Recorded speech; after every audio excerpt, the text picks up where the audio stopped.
Hi, everyone. How are we? Good evening.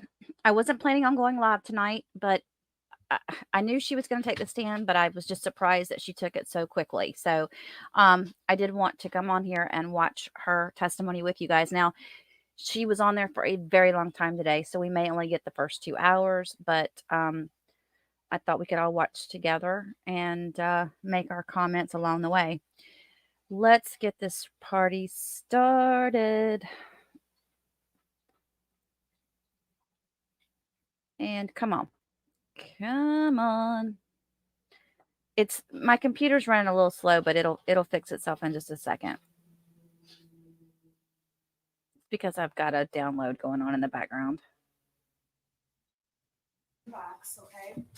Could you raise your, oh, wow, yeah, can you raise your right hand? Do you swear or affirm the testimony about the position to help with that? I do. All right, you can be seated. Hang on. Ms. McKay, would you like to question her? I would. For the record, can you start by stating your name, please? Oh, sure. Yeah, you can close the door and see what it is open. Hi. Can you start by stating your name? It's Jennifer Crumbley. And Mrs. Crumbley, you and I have been working together. Hang on just a second, guys. December of 2021, correct? Correct. And is it fair to say that over these last 26 months, we've discussed whether or not you Let's go back a little bit. There we go. I do apologize. 27/4/20. So the defense did go ahead and rest their case today.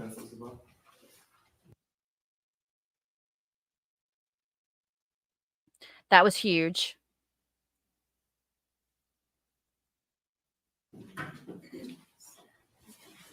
All right, now we shouldn't have any more problems if I get everything closed. Good gracious. The people are asking. Hey, Polly, yes, she gained a lot of weight over just this short period of time, huh? Hey, Lisa, I think they were wondering, somebody said something about the drugs she was taking, like the prescription medication she was taking while she was, before all this happened, that maybe that had something to do with it. I don't know what she was taking, though. want to do testimony, we can do that motion later, whatever you want. Okay. They do show it. It's coming up here soon. They're going to show it on the, oh gosh, what's his name? What's his name? The big guy, the one that sits up at the front of him, that detective guy up there, he came up early this morning, and I'm working on his testimony, editing it right now. Okay, if we can wait, we'll wait. Yes, okay, that sounds good. And then yesterday they showed some pictures of the prescriptions that they collected when they took them down at the manhunt. I call it the manhunt. It wasn't really a manhunt, but you know. All right,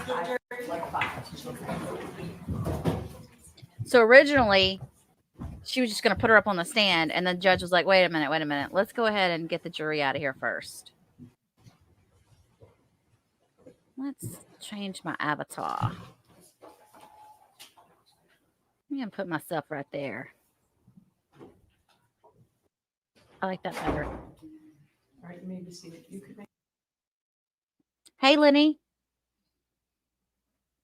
How are we? If you wanted to, I guess I would keep it. No, my programs are closing, so it's going to take just a second for this to stop spinning like that, but it will stop, I promise. If it doesn't, we'll pause and fix it. Outside of the site. Oh, you mean like here? I think that they're going That's to fine. require that a deputy stand here, so rather than make that obvious, I would invite the jury to have her have a seat and have the deputy stand. Oh, your cat's sick? I'm sorry. Hey, beautiful weirdo, Cher. I've got a download that's running in the background that's supposed to last like 1 more minute. When that stops, this spinning will stop. I didn't realize it was going to take this flipping long, or else I wouldn't have started the stream yet. Hang on. Let me take this off for a second. I'm going to refresh. Okay. Y'all just go get your snacks. Go get your popcorn, go get your soda, your beer, your wine, whatever it is that you shall be drinking this evening, your tea, and give me one moment, please. I appreciate your understanding of my technical difficulties.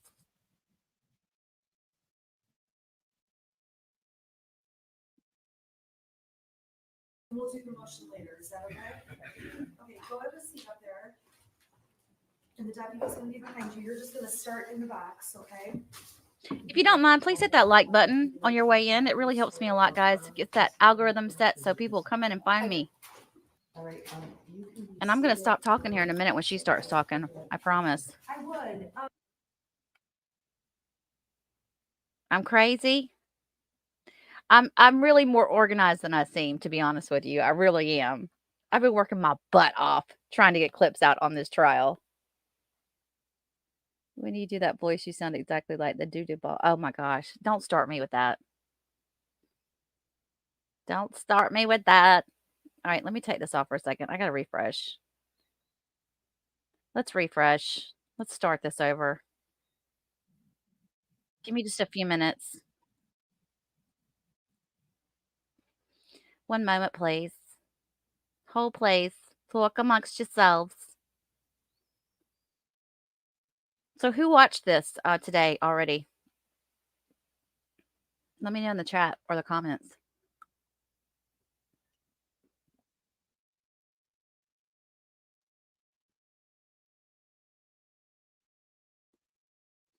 Okay, I think my thing is finally done at downloading. I can't flip and tell. This thing is so slow. I've got, like, you guys, I paid a lot of money for a really nice computer. Like above average computer, thinking that I was going to be able to do all this stuff on it. And I can't. And I don't know if there's something wrong with it. I think I'm going to take it to the doctor and have them test it and look at it because I just don't feel like I'm able to get things done the way I would like to. I think I spend more time waiting for downloads and uploads than anything I've ever done in my life. And I do not like to wait. No, I don't. I'm a very impatient person. All right, let's get to it.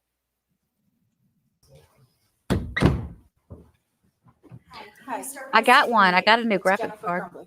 And Okay, Mrs. I'm gonna stop Crumbley, talking. You and I have been working together since December of 2021, correct? Correct. And is it fair to say that over these last 26 months, we've discussed whether or not you intended to testify a number of times? We have. Do you want to testify in your case? Yes. Do you understand that if you did not testify, this judge, this court would give the jury instructions that it cannot be held against you? Yes. Do you understand that after I question you, the prosecution is going to be able to cross-examine you? Yes. And do you understand they're going to be able to cross-examine you about all of the evidence that's been admitted in the case, including all of your text messages or your Facebook messages to your husband, all of those messages with Mr. Maloche, all the evidence in the case, Yes, correct? I do. They get full reign on cross-examination. We've gone over that, is that correct? Correct. And do you have any questions for myself or for Judge Matthews about testifying? No, I don't. Are you doing this because anyone has threatened you or coerced you into testifying? No. Is this your choice? Yes. Is it voluntary, freely made by you? Yes. Is there anything you think the court should know about this decision?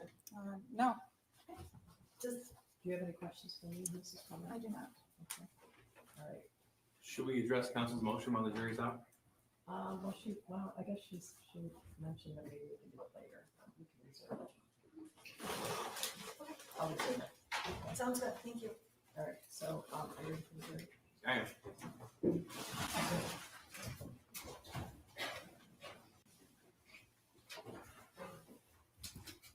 Are they bringing the jury back in? I think they are. You need to take a break for any reason, let me know. Okay. So what do you guys think? Do you think this was a bad idea to I'm refreshing. Do you think this was a bad idea for them to bring in her testimony? Thank you. All right. Or let her get up on the stand and testify?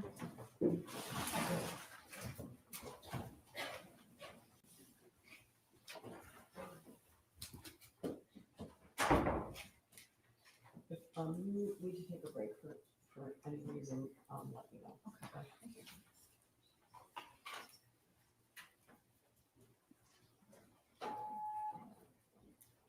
Oh my God, it's still doing it. Just we're still looking to inquire if council has any other defense witnesses after Mrs. Crumbley. I'm not sure, it depends on childcare. So who would that person? I'm not sure, they have never told me who they were calling, I'm not sure. Oh, now she's telling, it's kind of funny, I think, that she's like, yeah, no, I'm not going to tell you who's coming up to the stand yet because I don't know yet because they have childcare. She's doing the same thing to them that they did to her. She does look like she's aged a lot, but she, that's her gray show, and she doesn't have her hair color, her hairstylist and crazy on. I noticed that yesterday she did her hair, and she hadn't done her hair in a really long time. All right. I guess it's gonna be hard to believe that we're gonna get past term, maybe we will. Maybe we will. You think we will? I don't know. By the way, hey, Depends how long Robin. the process- I believe I'll get through her. All right for the jury?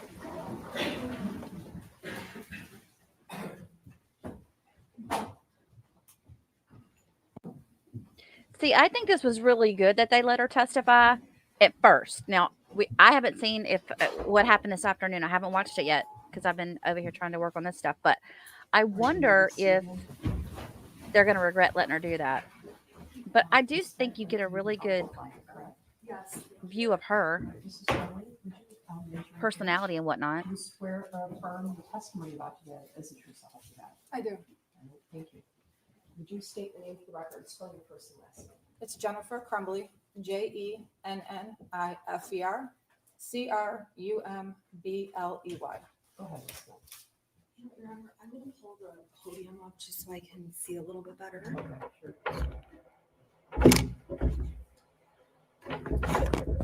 Uh-oh. I think it might have been the microphone. Is that your microphone?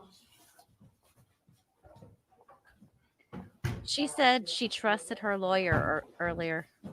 Or does she say? She says it here in a minute. Or she hadn't already said it.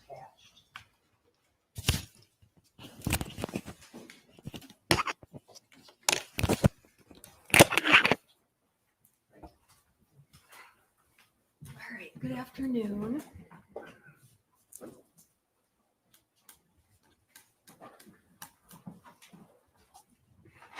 I just need to get, is there any way we can? Sure.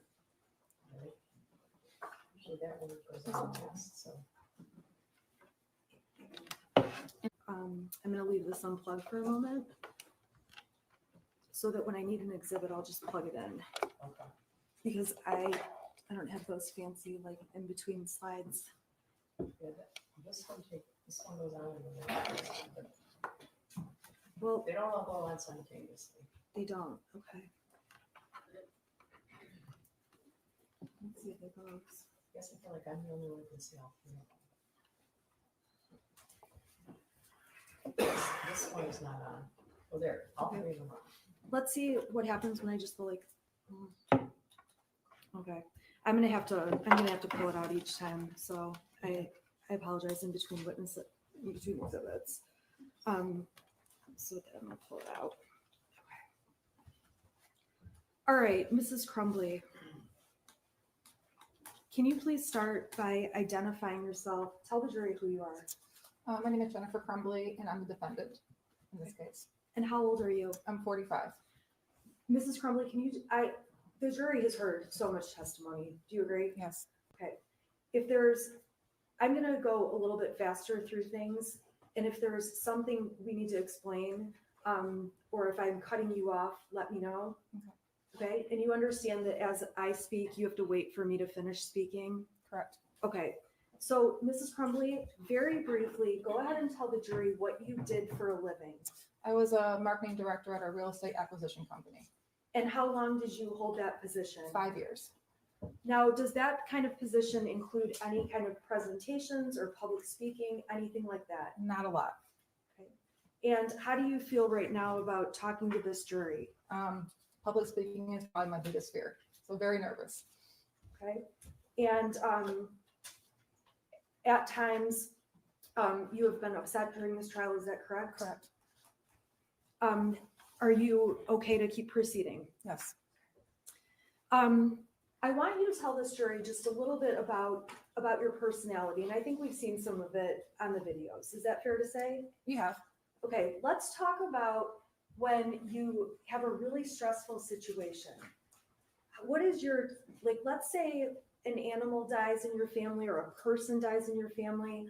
How do you handle something like that, news like that? I go into a go planning mode. I internalize things, and my reaction is to take care of other things that may have to be taken care of, like financials or things that keep the house running. I tend to hold things in, and I let it out when I'm alone. So having a lot of emotions for me is difficult. Now, in this case, aside from this case, is that true in other situations of your life? Yeah. Can you give the jury like an example? Yeah, my husband had a hard time holding down a job after his mother passed away.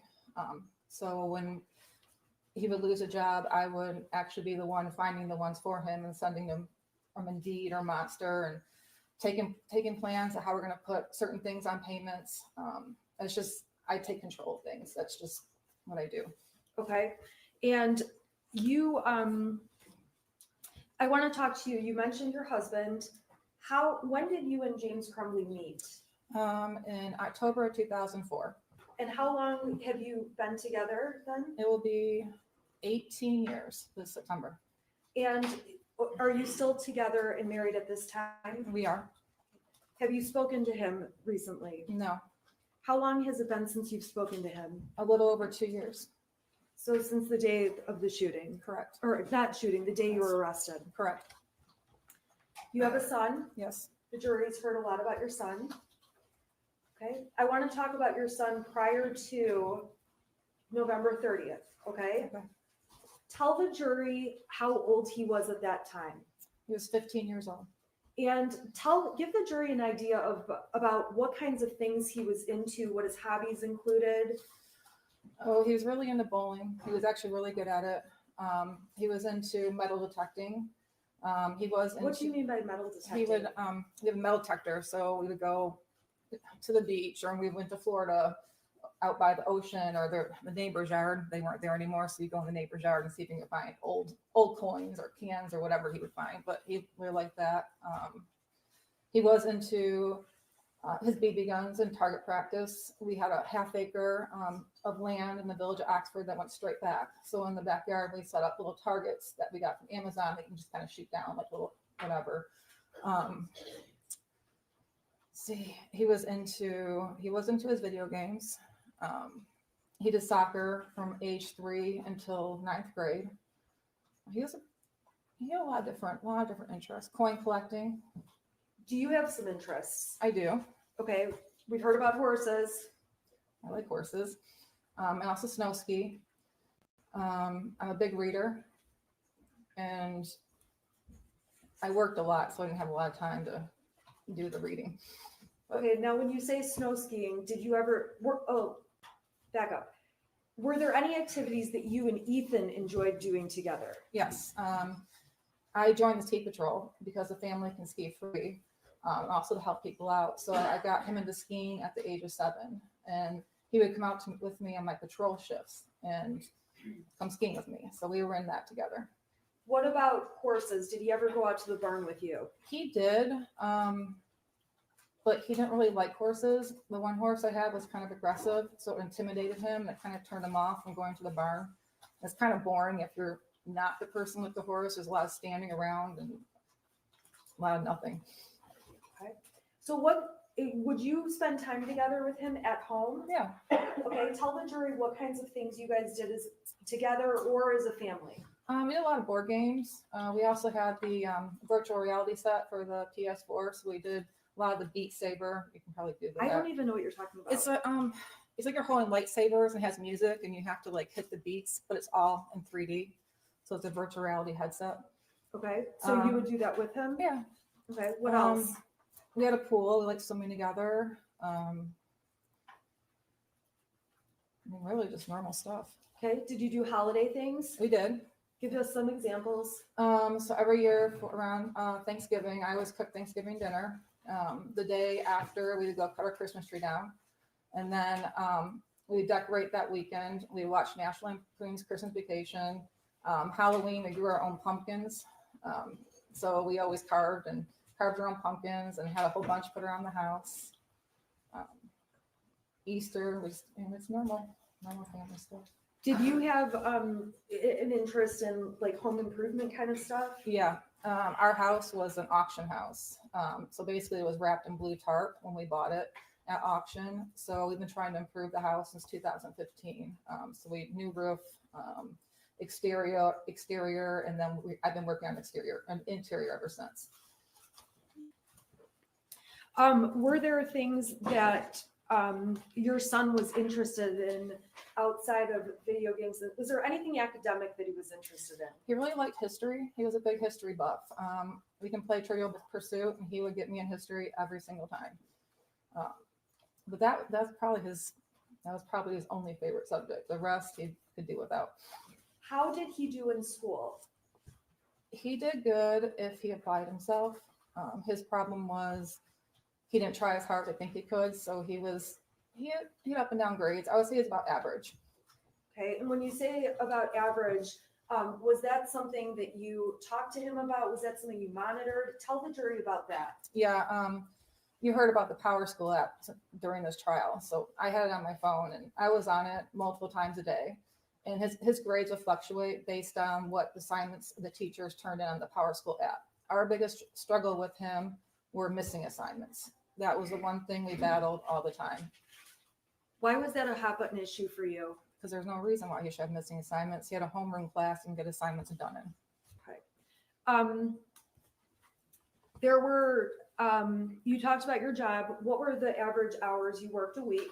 I got to the office between 7 and 8 in the morning and leave anywhere between 4 and 6. And we've heard lots of evidence already. It was family friendly. Yeah. Were you able to go and leave and go as you needed to? Pretty much, yep. Did you care about your job? I did a lot. Okay. Explain, did you have any changes in positions over the year or year and a half, 2 years before this? I did. When I first started with the company, I was hired in as a social media coordinator. I stayed in that role until about 2020. I got promoted to director of marketing. And I held the position until I was terminated. And you were, did you work during COVID? I did. I worked remotely for about 6 months during COVID. Then I went back to the office in, I believe it was August of 2020. Did you enjoy work? I did. It was fun. It was marketing's, it's exciting, and I like doing graphic design. I did. I really liked my job. Now, the jury already heard about Brian. Brian testified. Correct. Tell the jury about Brian. Well, I've known him since high school. We've been friends since then. He's part of the horse community. He has horses. And as you heard yesterday, we did have an extramarital affair. It's probably the extent of our, but we were good friends too. How often in terms of the affair, how often would you spend time together with Brian during 2021? Maybe an average of once a week. Okay. How long did the affair last over? About 6 months. Do you feel like that affair caused you to neglect Ethan or not spend time with him? I'm sorry, your son, in any way? No. Explain why you don't feel that's the case. Because when I met with Brian, it was in the mornings. On his way home from the station, he would pass my work. And so the time I was coming to work, we would meet at the Costco parking lot, and that was it. He'd go about his day, I go about mine. And is it fair to say that you lied to keep that affair going? Yes, I did. And I apologize if I asked this, I just am not writing notes. Did you say the date range that started? It was around spring of 2021. Okay. And as far as you knew, did you ever talk to your son about that? No. And did you ever talk to your husband about it? No. if anything, you lied to him about what you were doing, or lied by omission, not telling him? No, yeah, as far as I knew, I was going to work in the morning. That was, Okay. Outside of those morning times, how many other times would you say you and Brian got together? it was 2 or 3. I went on some business trips where would stay overnight, and he would meet me. He would meet me at the hotel So that happened 2 or 3 times. 2 or 3 times. Were there other business trips you took where he did not meet you? Yeah, there's quite a few.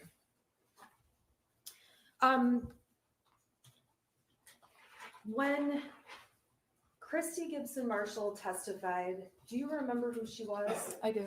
Who was she? She was the assistant vice principal. And she commented she knew Ethan in elementary, or she knew your son in elementary school, correct? Correct. And she said, she testified obviously already about recognizing him. Did that surprise you? No. She also mentioned something about emails with you. Do you recall having email exchanges with her? There is one with regarding his report card, getting additional help in math. Was there any time at that point or into high school that you ever had to email with teachers about discipline issues? Not discipline, no. How often would you email about missing assignments or grade type issues? That was a regular thing. Okay, and you said you monitor power schools every day. Approximately how many times a month would you say you went to the teachers, or was it weekly? I don't know. It would be, I wouldn't say it was on a regular basis, but when it happened, it was a series of messages. He'd be struggling in geometry. And so me and the teacher would message back and forth quite a bit. And then he started getting better and it was die off. So it was sporadic, but it was a lot when it happened. Now, we saw pictures of your house. How did you feel about seeing those pictures? Horrible. Okay, why is that? Because my son has a very messy room, and it was right after Thanksgiving, and we hosted Thanksgiving, and it was pretty messy. It was kind of embarrassing. Okay, Really embarrassing. explain the 2-bedroom thing, or what was going on with that? So my son, he had 1 bedroom and it got out of control. And every time I go to clean it, I just shut the door. I just didn't want to deal with it. So then I told him he could just use the guest bedroom until I could get his room deep cleaned. The day before Thanksgiving, I was deep cleaning because we have people over every Thanksgiving. And my intention was to clean both rooms, but I caught my oven on fire in the self-clean mode. So instead of, I had the fire department out and everything. So instead of getting his rooms clean, I was scraping out the black charcoal stuff inside your oven so I could cook dinner the next day. But yeah, he was in a 2nd bedroom because I didn't want to clean his room anymore. It was enough. Did you have any plans to do anything with all that stuff? Yeah, we're going through a lot of stuff because he outgrew a lot of the clothes and the shoes. There's a lot of toy-like things that he doesn't use anymore, so we're just going to pack it up and donate it. Okay, and when were you planning to do that? Between Thanksgiving and Christmas, before he got new stuff. Now, we saw a video. I guess I want to talk to you about, there's one friend in particular your son spent a lot of time with, correct? Correct. Okay, and we're not going to say his name, but let's just refer to him as the friend. Okay. Okay. Overall, was that your son's only friend? That was his only friend that came over. He did have friends that he talked to during school, but that was the only one that he spent time with outside of school. And how often would you say he came over? Oh, he used to walk home with them every day from school. The summertime, he'd go on camping trips with us. Sometimes he would spend more than a week with us. He called him my second son. Okay, he was the second son. Did you know he was going to be moving away at any point? Not that abruptly, no. Okay, so when he moved away, is it fair to say it was a surprise to you and your son? It was. What kinds of things would the boys do together at your house? Oh, they go down to the lake and go fishing. They would walk to Little Caesars or Frosty Boy. They go in the backyard, shoot the BBs. They go swimming in the pool. We took them bowling a lot. They just played video games. Now, when you had him over at the house, or I guess, was it more common for him to be at your house or for your son to be at his friend's house? My son has never been to his house. Okay, why is that? Because he had not my son, but his friend had OCD issues and he didn't want other people in the house. At your house, did that friend exhibit any issues? No, not at all. Okay, so were you surprised when he moved? Yeah, very surprised. We saw evidence that you had Life 360 on your phone and it was on James's phone, right? Correct. Can you tell the jury what Life 360 is, what the point of it is, why it's on the phone? It's a family tracking app, so you know where people are at. My husband's mother-in-law got sick in the middle of April, and instead of me worrying about where he was while he was down in Florida with his mother and I was up here, we just installed the app on his phone, so I knew if he was at the hospital, if I knew he was at his dad's house. So just that way, I'm at the bottom. I'm always worried about him and places he goes. So it's just one thing that eased my mind a little bit. Do you is that something you frequently message your husband? Where are you? Where are you? Where are you? A lot. Okay, so the jury's going to see the entire stack of exhibits. If they go through all of your messages, how often a week would you say you're on top of him about where he is? Daily. What about your son? Were you ever worried about where he was? I mean, not during the day. He was at school. If he didn't get home from school the time he was supposed to, I'd worry about him. Okay. And did you ever ask James about him in messages? Yeah. Okay. Yeah. The prosecution introduced evidence that makes it sound like you and James only talk about these horses. Actually, the form of the question makes it sound, and this is direct exam at cross, so this should be non-leading questions. Okay. How often would you say you discuss your horses versus your son when you're messaging each other? A lot more with the horses. Why is that? Because my horses, at least, were accident prone, and my husband didn't know a lot about horses. They were more my thing. With him working from home, a lot of times I'd have him go out and check on him, tell him what to do. He started to get into him. He had questions. I knew my son was at school. I knew where he was at during the day. I can talk to him after school. Horses can't talk, so if something's wrong, we got to kind of figure it out. But yeah, we talked a lot about horses. Is it fair to say that, did you have additional conversations with James about horses and or Ethan? Yeah. How often would you and James talk about or talk to Ethan? We'll talk to him every day. Talk about him probably every day too. Okay. Did Ethan have scheduling things you had to work out? Yeah, he had bowling practices throughout the week, bowling matches, and he worked part-time at a diner. So we had to work out transportation and scheduling with that. In terms of your relationship with your son, how did you think your relationship was? I thought we were pretty close. We would talk. We did a lot of things together. I trusted him, and I felt like I had an open door and he can come to me about anything. I mean, I felt as a family the three of us were really close. Okay, you're getting a lot of, no, it's okay. You're getting a lot of redness here. Is that normal? Yes, because I'm talking in front of people and my nerves act up. So I get splotchy and I might break out in hives, and I apologize. Okay, but you are okay. Yeah, I'm fine. Okay. So with regard to your son, did you ever go through his text messages, go through his bedroom? What kind of a parent were you in terms of going through those things? I did not go through his text messages. I didn't have a reason to. His bedroom, I would go through when I clean it. I come across things, I look through it to see if it was something I needed to keep or throw away. But I never went through his text messages. What about, you did say you went through his grades. Correct. Did you end up having discipline issues with him? A couple of times we did, yes. What kind of things would those be over? Missing assignments in his grades. Okay. Well, any other things that were discipline issues No. at school or at home? No.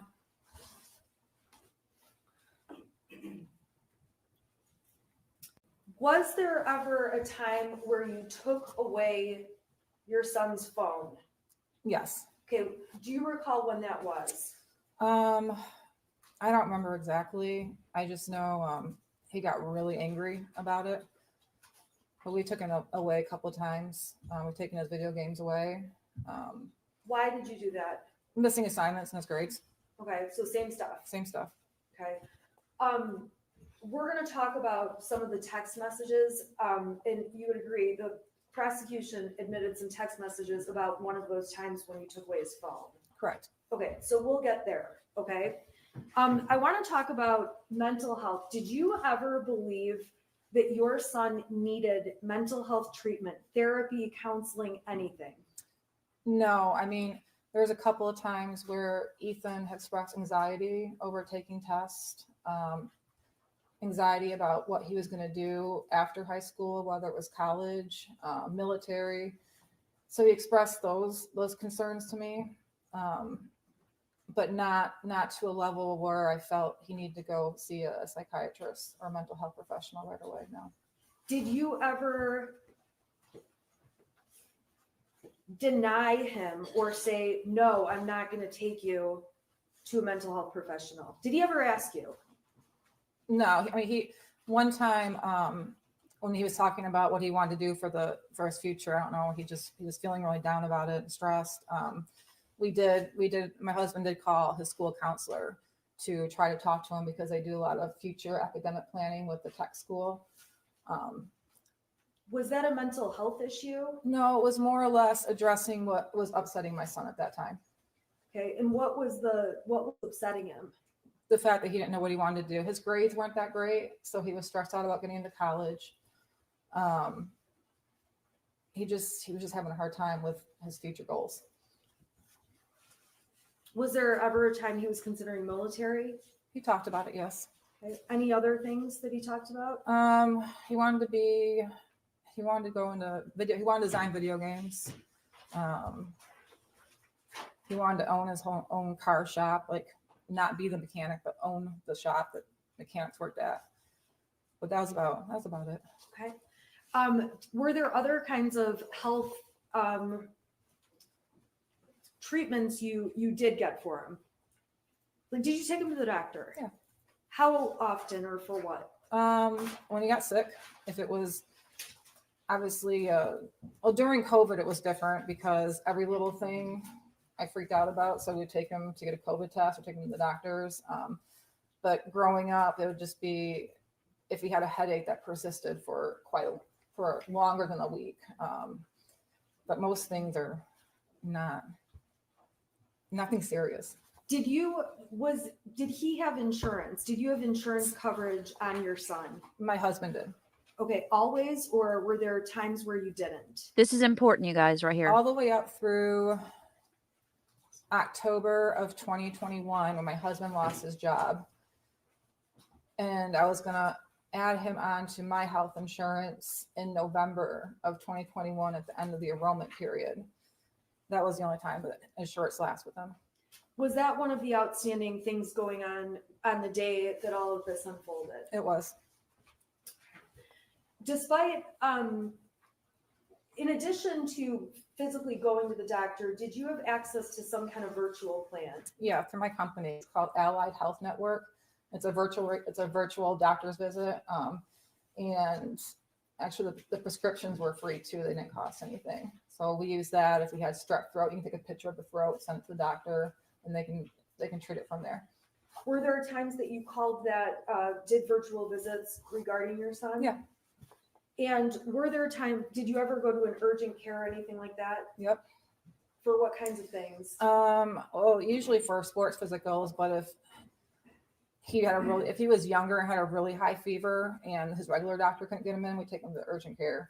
He's never had an injury or anything, so mainly just that. Was there ever a time that he had an issue with a mole on his back? Yeah, he had a mole in the middle of his back.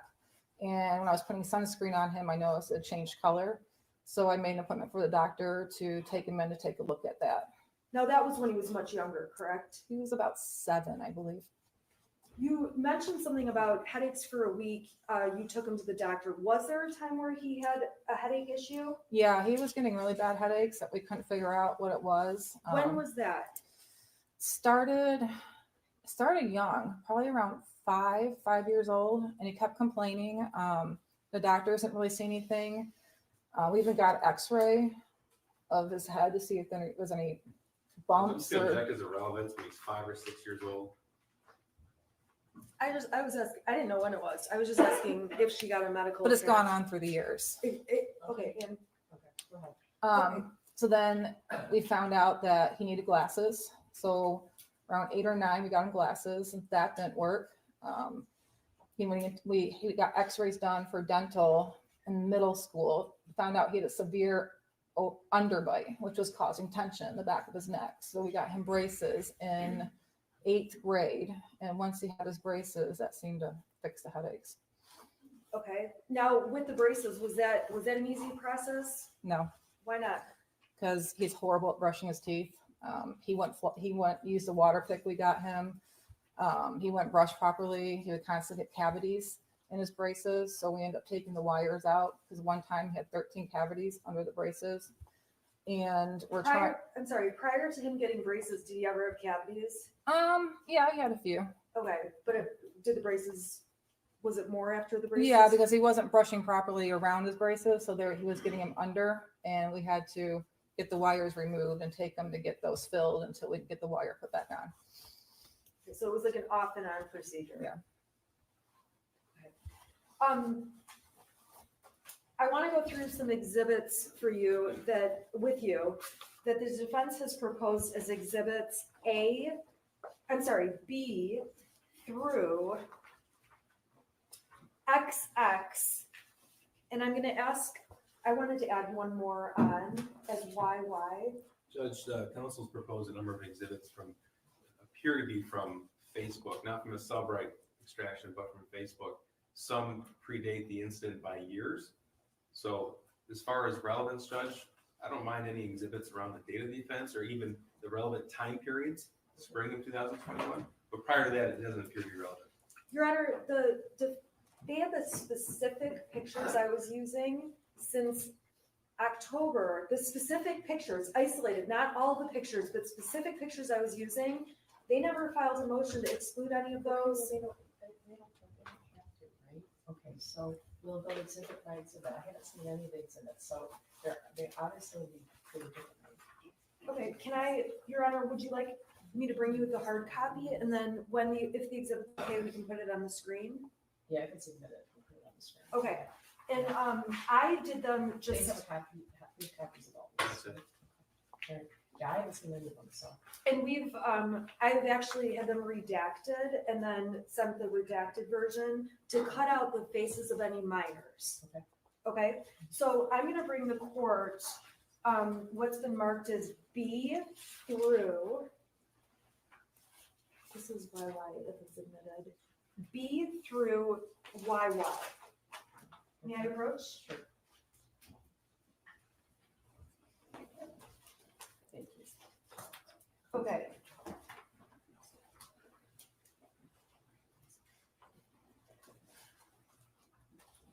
Now, B is, I have a little bit of a problem because I was going to have my client hold those, so I don't put them on the screen.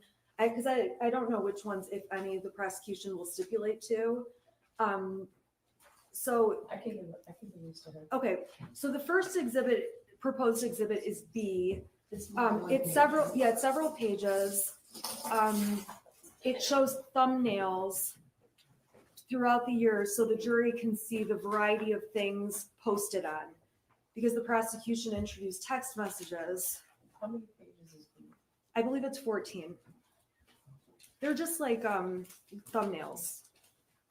I'm not going to go through each thumbnail either.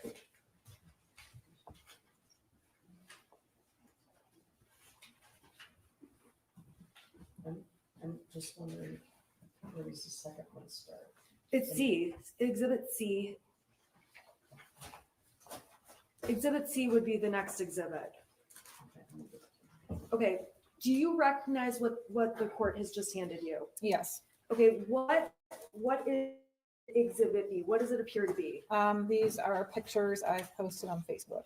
Okay, and there's a lot of them. Is that a fair statement? Yes, Okay. Are those are all the pictures you posted on Facebook? They're not from they're from the whole period, correct? I mean, What's the period? Well, when did those start and go through? I would say mainly 2000. There's not 20? any dates on that copy? I'm There's just- no dates on my I side. don't think there's any dates. I can tell by the. Looks like from 2020 to 2021. Now, do you post on Facebook a lot? I do. Like way too much? I do. Okay, so I am not gonna go through every Facebook post you've made.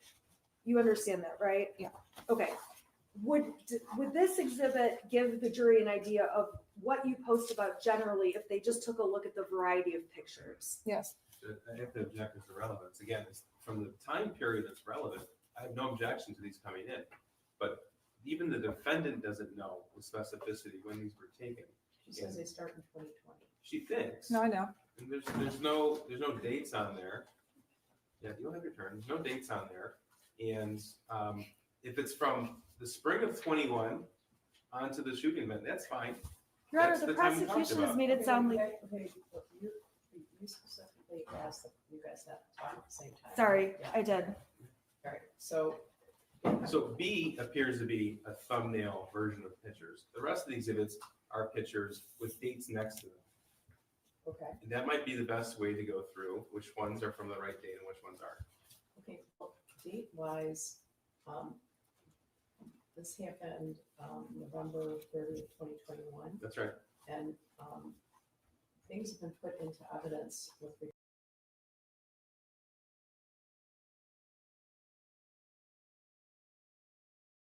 Okay, so, Yeah. Your Honor, I believe they've gone back longer in terms of some of the testimony that's come out. well, I guess I was gonna say that, so I don't think that the pictures starting in 2020 are yet remote. I don't know if there's any, I don't know if there's anything amongst those pictures that is particularly problematic. It's hard to look at them all, but the time frame in and of itself, I think is appropriate.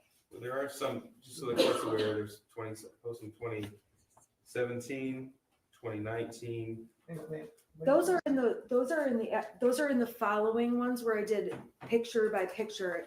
So those will go through after this exhibit. this exhibit being, Is 2020 and 2021. okay, so just with regard to the time frame itself, I think the time frame is close enough in time, so I'm going to overrule an objection Okay. with regard to the mission of those pictures just based on the time frame. All right. But there's a lot of little pictures, so I don't know if any. No, that's fine. We can go exhibit by exhibit. I'm sorry, I said we can go exhibit by exhibit.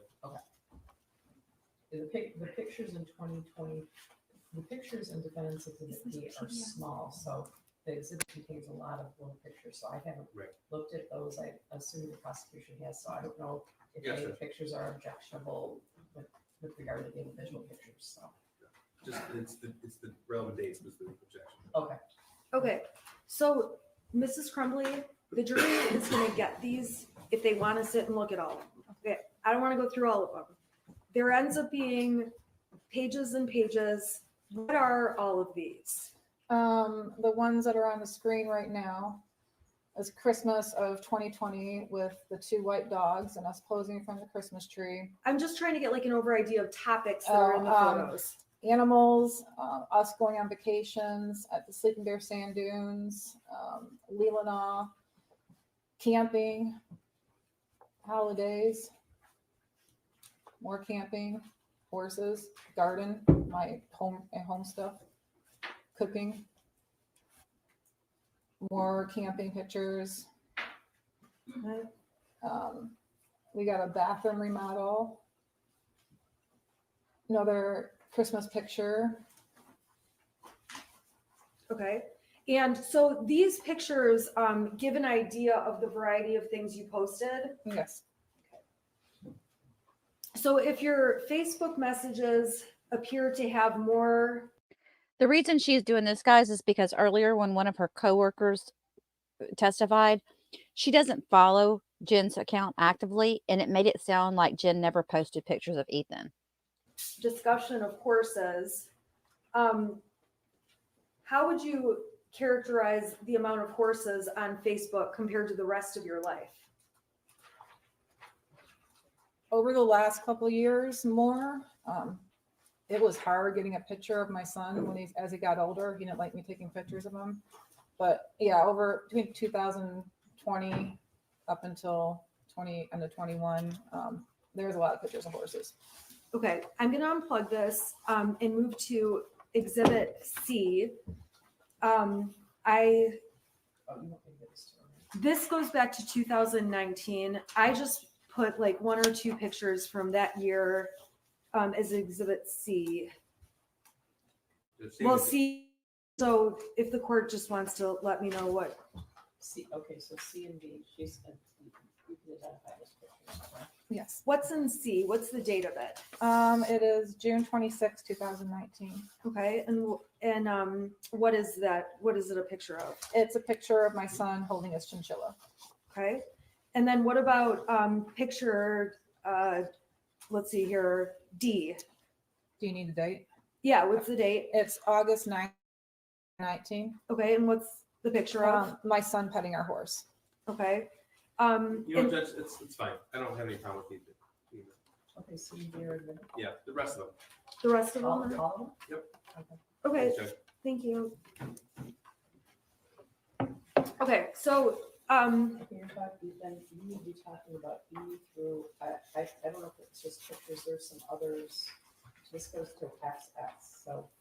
and I'm sorry, it you'll should have to go, let me know. it should go to YY because I added on just one more. So may I approach Mrs. Crumbley just to give her YY? Okay, do you want me to give this to all of them? Yes, and then Okay. we'll just go through each one. Do you agree with all these exhibits or just? the- Yes, we just need the dates identified. Oh, that's all. chinchillas We'll are put those on cute. record. Well, I'm not gonna hand them to her if I need to look at them first, so. I think they're not objecting to any of them, are No, no, Okay, no. okay. So Mrs. Crumbley, the jury's gonna have access to these, so let's just go through them. We are gonna identify the dates for the record though, okay? Okay. So going to exhibit, let's see here. This is C. What's the date on C? That's June 26, 2019. And what is that? That's my son with his chinchilla. Okay. Now I'm gonna go down to D. What's the date on that one? That one's August 9th, 2019. Okay. And what's going on in there? That's my son with our horse. Okay. I'm gonna go to E. That's his first day of 8th grade. That's August 26, 2019. Okay. And it's fair to say that I just picked out, these are not all your posts, No. right? I don't want to keep rejecting, but the form of the question has to be appropriate. Fair to say, this is a Okay. direct example. I'm asking a really stupid question, but I'll ask it in a better way. Am I showing every photo from your Facebook page? No. You post more, or how about, do you post more photos than what we see? A lot more. Okay, we're not gonna go through all of them though, No. okay? So this is the first day of what? I'm sorry, last day of, It's the last day of middle school. It's his first day of 8th grade. okay. I'm gonna go down to F, what's been admitted as F. What date is that on? October 11th, 2019. Okay, and what's happening in that photo? He just got his braces put on. Okay, and let's go down to the next one, which is G. What's the date on G? October 13th, 2019. What's happening in G? We're apple picking. Okay, so these are just posts of events or things you're doing, correct? Correct. Okay, this one is older. It looks like or maybe not older, but what's the date on this one? November. This is, I'm sorry, I'm on H. Mhm. Okay, go ahead. November 7th, 2019. Okay, and we see your son in this picture on the left, correct? Correct. What's going on in this picture? He's on his it's the 9th grade Washington DC trip with the school. Okay, I'm Keep gonna in go down mind, to she hasn't I. seen him What's for the 2 date on years yet. I, May 23rd, 2020. and what's happening in that picture? Can you scroll up a little bit? We're somewhere up north. I I don't remember where, but we're on probably camping vacation.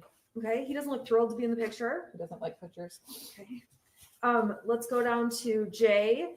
What's the date of J? May 23rd, 2020. Who's in this picture? It's my son and James. Okay. I'm gonna go down to K. This is a post you made? Yes. What date? August 5th, 2020. What are you showing there? The house when we first bought it and the improvements we made so far. Okay, so this is like a comparison before and after. Yes. All right. L, what's the date on L? August 16th, 2020. Okay, and there's a large black box out. What's under the box without saying who it is? His friend. Okay. So where are you guys in this picture? Looks like we're up north. Okay. Then we're gonna go to M and we're on September 28th. I'm sorry, what's the date of this picture? September 28th, 2020. Okay, what's this picture? That's a picture of my son and our horse. Okay. I'm going to N. What date is this? October 23rd, 2020. Okay, and what is this a picture of? Something Ethan drew. Sorry, my son drew. Okay, and why did you include this? Why did you post about that on Facebook? Because he's always a really good drawer. He just draws all the time. And we got a lot of artists, actually tattoo artists in our family, a lot of good drawers. So said Okay. it was in his genes. Okay, that's why you said art is in his Correct. the genes. Correct. Okay. All right, I'm going to O. What's the date on this one? October 30th, 2020. Okay, and what's going on here? We are carving pumpkins for Halloween. And there's a big black box. That's his friend. Okay. I am going down to P. What's the date on that one? November 21st, 2020. Okay, and who for this picture, even if you can't see them in the picture? It's me and my husband and my parents were down in Florida over Thanksgiving. And This what is that approximately a you're year doing? And we're before. playing Dark Tower. Okay. Did you guys play often? Yes. What games did you guys play? We played Trivial Pursuit. We played What the Meme. We played Yahtzee. We played card games. We played a lot of Uno. The one with all the dice, Farkle, I think it's called. Yeah, Farkle. I don't know. We played a lot of games. Okay, I'm gonna go down to Exhibit Q. What date's that? That's November 24th, 2020. Okay, and we see who's in the picture. My husband and my son. Okay, Exhibit S. What's the date? January 22nd, 2021. Okay, what's going on in R? My son and his friend are playing Jenga. Okay. S. Do you know the date on S? Can you scroll up? It's for some reason this one is different. Well, it looks like it says February 25th, 2021. And what's going on here? What's happening in February of 21? They're at a bowling match. Okay. Now let's go down to T. What's the date on T? February 26th, 2021. And what's happening here? My stepdaughter came up and visited from Florida, and that's my son with his arm around her. Okay. And with these photos, again, are there on your real Facebook profile, are there more photos or is it just what we're seeing? There's more. Okay.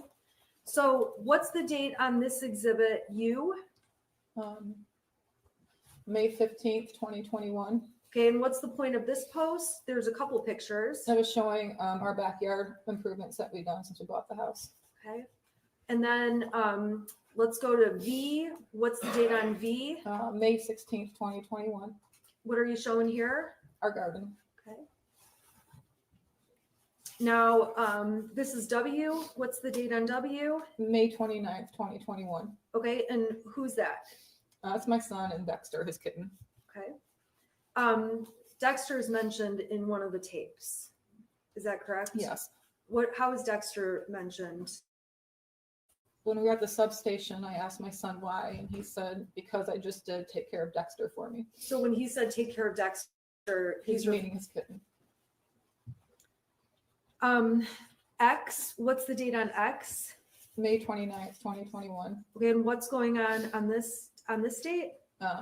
My son and Dexter just hanging out in his bed. Okay, we're gonna go to Y. What's the date on this one? I'm sorry, I'm going too fast. May 31st, 2021. Okay, who's in this one? My son and his kitten. Z, what's the date on this one? June 13th, 2021. And where are you guys? We're at Cedar Point. Is this like a family trip? Yes. Did you guys do a lot of family trips? Yes. Okay. A lot of family trips during summer of 2021? Yeah. Okay. We're here in exhibit AA. What's that? Yikes, I bumped it. What's the date on this one? June 26th, 2021. What are you showing here? My garden. Okay. This is exhibit BB. What date? June 27th, 2021. Okay. And what are you doing there? In the pool.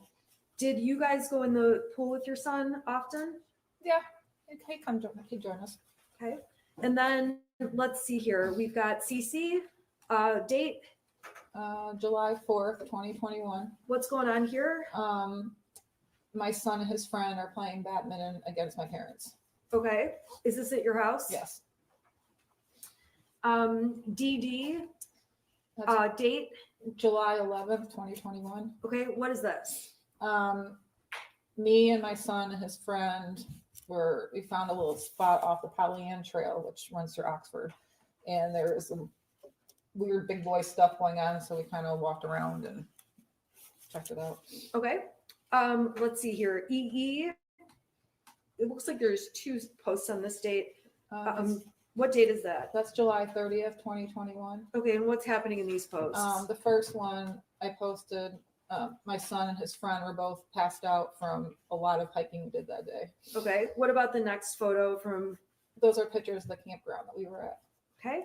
And so is it fair to say you had the friend on vacation? Yeah, most of the time. Okay. July 31st. I'm sorry. What's the date on this one? I'm on FF. July 31st, 2021. Okay. What is this? We went to Sleeping Bear Sand Dunes. Okay. And where it says like plus 29, what does that mean? There's 29 more photos that go along with that. Okay. We're not going to show them all though. Okay. All right. We're going to GG. What's going on here? What's the date? August 21st, 2021. What are you guys doing August 21st, 2021? My son and his friend were putting up a tent in our backyard and doing backyard camping. Okay. What's the next one? You posted this on what date? I posted on August 21st, 2021. Okay. And what's the point of this post? It was a memory from 3 years ago of my son, his friend, with our horse. And I was pointing out to my son's friends that they were so small. Okay. What about this one? What's the date on, let's see here, II? August 25th, 2021. Okay, what's this? That's his first day of school. Okay, what grade? 10th grade. And let's go to JJ. What's this date? August 29th, 2021. Okay, what's going on in this picture? Me and my son were taking a picture for his old football coach. I tagged him in it. This is the only picture he would take with me so he could say hi to his coach Rope. All right, what about date on this one, which is marked as KK? September 6th, 2021. And what's going on there? My son's leash training his kitten. Do cats ever walk on a leash? It wasn't successful. Okay. Next picture, LL. What's the date? September 18th, 2021. Okay, and what are you doing here? We rented a houseboat for the weekend, and my husband and I are walking around the outside on the dock and was sneaking pictures of the boys inside the houseboat playing card games Why were you sneaking pictures of them? because they wouldn't let us take any pictures of them. Typical teenagers. All right, MM. What's that date? September 18th, 2021. Okay, and what were the photos here? I know it was the houseboat weekend. We went to Mackinac City, so I think it was something in Mackinac City. Okay, and then the blacked out box, is that the friend? I think it's the friend's parents. The friend's, okay. Oh no, the friend, but never mind. I saw. Okay, NN, what's the date on this one? September 21st, 2021. Okay, and what's this? My son and Dexter sleeping. And now we are at September 20, I'm sorry, what's the date on this one? I'm on 00. September 26th, 2021. Okay. What does that show? We were breaking up our side steps of the deck and planting a flower bed in front of the house. Okay. So we're in fall of 21, is that fair? Yes. Okay. What's the date on this picture? I'm on PP. October 3rd, 2021. Okay, what's this picture? What are these pictures about? We decorated our house for the Halloween. Okay, and then let's go here to QQ. Date October 9th, 2021. and what's shown in this picture? Our front porch that we redid. Okay, called it a makeover. It was. All right, and then let's go here to RR.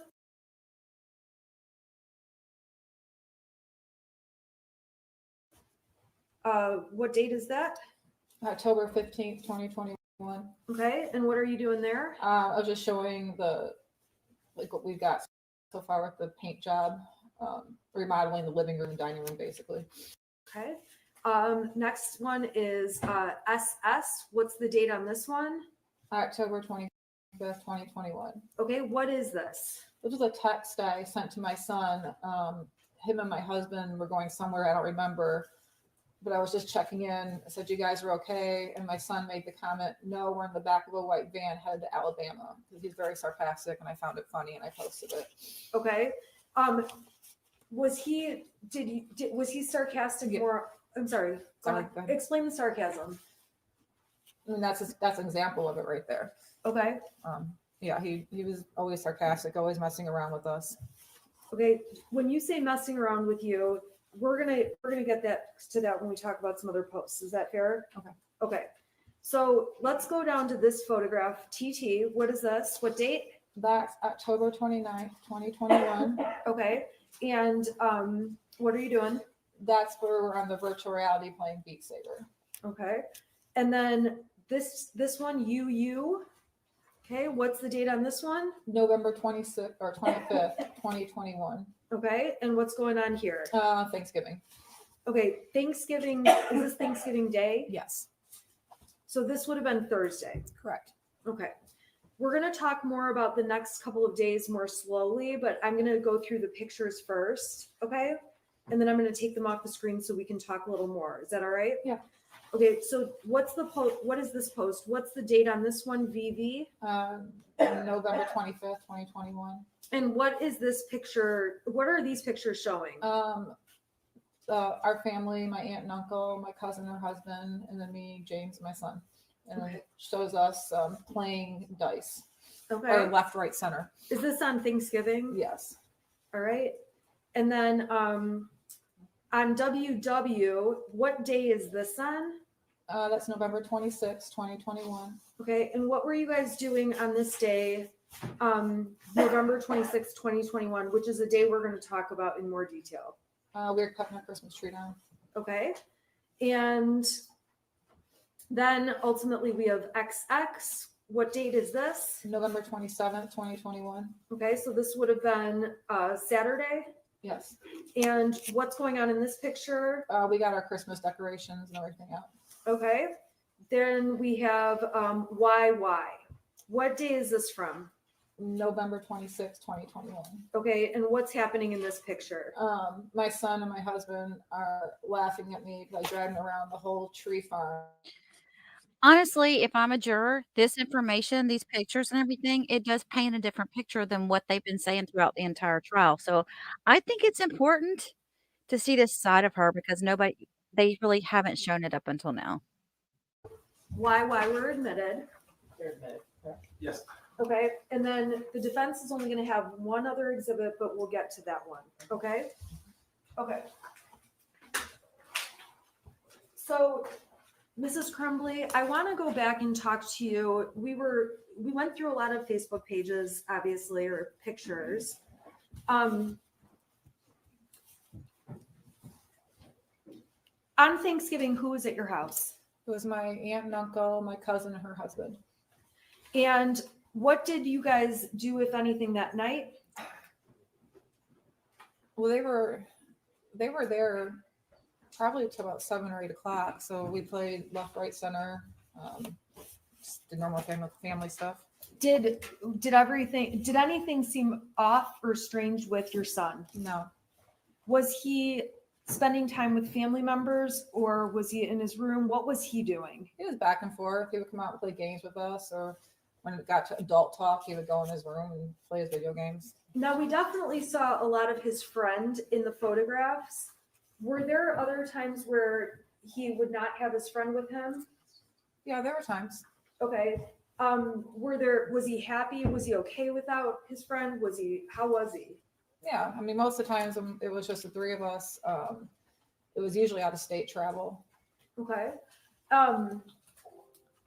Let's see here. Okay, so on the day after Thanksgiving, what did you do that day? I went shopping. I go shopping every year, day after Thanksgiving, Black Friday shopping. I wake up about 4 o'clock and I go shopping. Okay, so where did you go that day, if you remember? I usually go to Meijer, and then from there I'll head up to Marshall's and Lapeer. And then sometimes I will hit the not Home Depot, the other home improvement store, Menards. I would hit Menards. And on that date, when you went, it was the 26th, correct? Yes, correct. Do you know, when you left your house, did you know what James and Ethan, your son, were going to be doing that day? No, they were sleeping when I left. Okay, when you got home, were they home, or where were they? They weren't home. Did they ever come home? Yeah, I texted my husband and asked where you're at, and I believe he called me and told me that him and Ethan were at the Acme firearm store looking at guns, Okay. and then they came home from there. Okay, did they purchase a gun that day? They did. Okay, the prosecution brought in exhibits showing the receipts, all that. You weren't with them when they bought the gun, No, correct? I was not. Okay. You did post on Facebook a photo of the gun. We saw the post, correct? Correct. And in the post that's been admitted already, you described it as your son's Christmas gift. Can you explain who wanted the gun? What does it mean? They had rented a 9mm at the shooting range before, so they knew it was the type of gun or the size gun, I guess what it is, that they wanted to get. And my son and my husband did a lot of texting back and forth. My son did a lot of research on it, and they're comparing different ones that they wanted to buy. That went on for a couple months. My husband just kind of kept blowing it off, like, not right now. And then I guess when I was out shopping, they said, well, let's go try on Black Friday, see if we can get one on sale or if there's any deals going on. Okay, so they ultimately did get one. Right. Now, did you object? Did you say, I don't want that gun in the house? Anything like that? No, I was more angry that they cut into our Christmas tree time. Usually cut my Christmas tree down right after I get back from shopping, but I had to wait for them. So I was irritated at that. When they came home, did they show you the gun? Yes. Okay, and what did you guys do? They just showed me it was on the kitchen counter, and then my husband put it up and we went to the Christmas tree farm. What do you mean by put it up? He put it back in the case with the cable lock and back in the bedroom. Okay, let's talk about just guns overall. This jury needs to understand some details, okay? If I ask a question, you don't know what I'm talking about, let me know. Because are guns your thing? Not really, no. Okay, but do you have awareness about guns within your home? I do. Okay, who is responsible for storing the gun? My husband is. Okay, explain why you say he's responsible for that role. I just didn't feel comfortable being in charge of that. It was more his thing, so I let him handle that. I didn't feel comfortable putting the lock thing on it. I just rather not let him do it. And I think in one of the messages that was admitted with Brian, you called it a string lock. Yeah, Okay, do you understand now it's a cable lock? I do. Okay, so were there ever any times where you would take the cable lock off or put it on? No. Now, there were, prior to buying that gun, Did James own any other guns? He did, How many? 2. And by 2, the jury has seen the Derringer and the Keltec. Were those the other 2? Correct. Okay, so those are the other 2 guns. How were those stored? They were stored in a safe. Okay, and was that different than the 9mm? It was. Okay, explain to the jury the difference. We had a gun safe, so when they bought the 2 other guns, they transported the 2 other guns into the gun safe. And then everything else, well, I don't know. Everything went, like the cable lock and the other case went somewhere. The 9mm was in a case, but it was locked it was in the case locked with a cable lock. Okay, and how, the cable lock that was on the 9mm, what did you have to use to get the cable lock opened? Okay. Okay, did you have possession of the key? No, Okay, where was the key? I collected German beer steins, so it was in one of the beer steins. Where are those located? Throughout the house. We have them on top of there's a ledge over the refrigerator in our kitchen. So they go from wall to wall. Then we had corner shelves in our house that had them. We had a lot.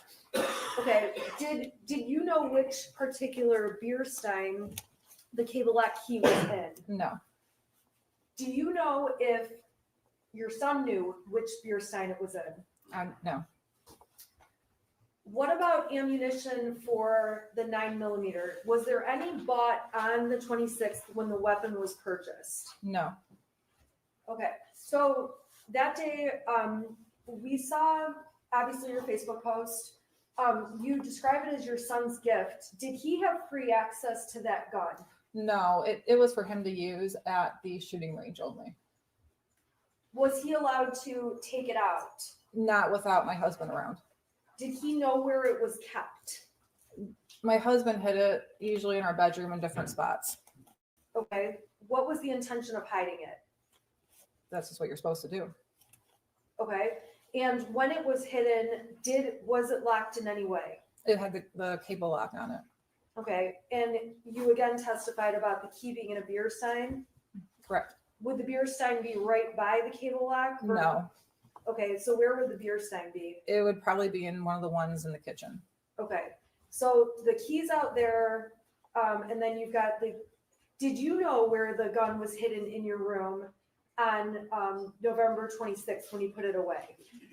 No, Okay, on November 27th, we saw the whole video of you going to the shooting range with Ethan, correct? Or with Correct. your son, correct? correct.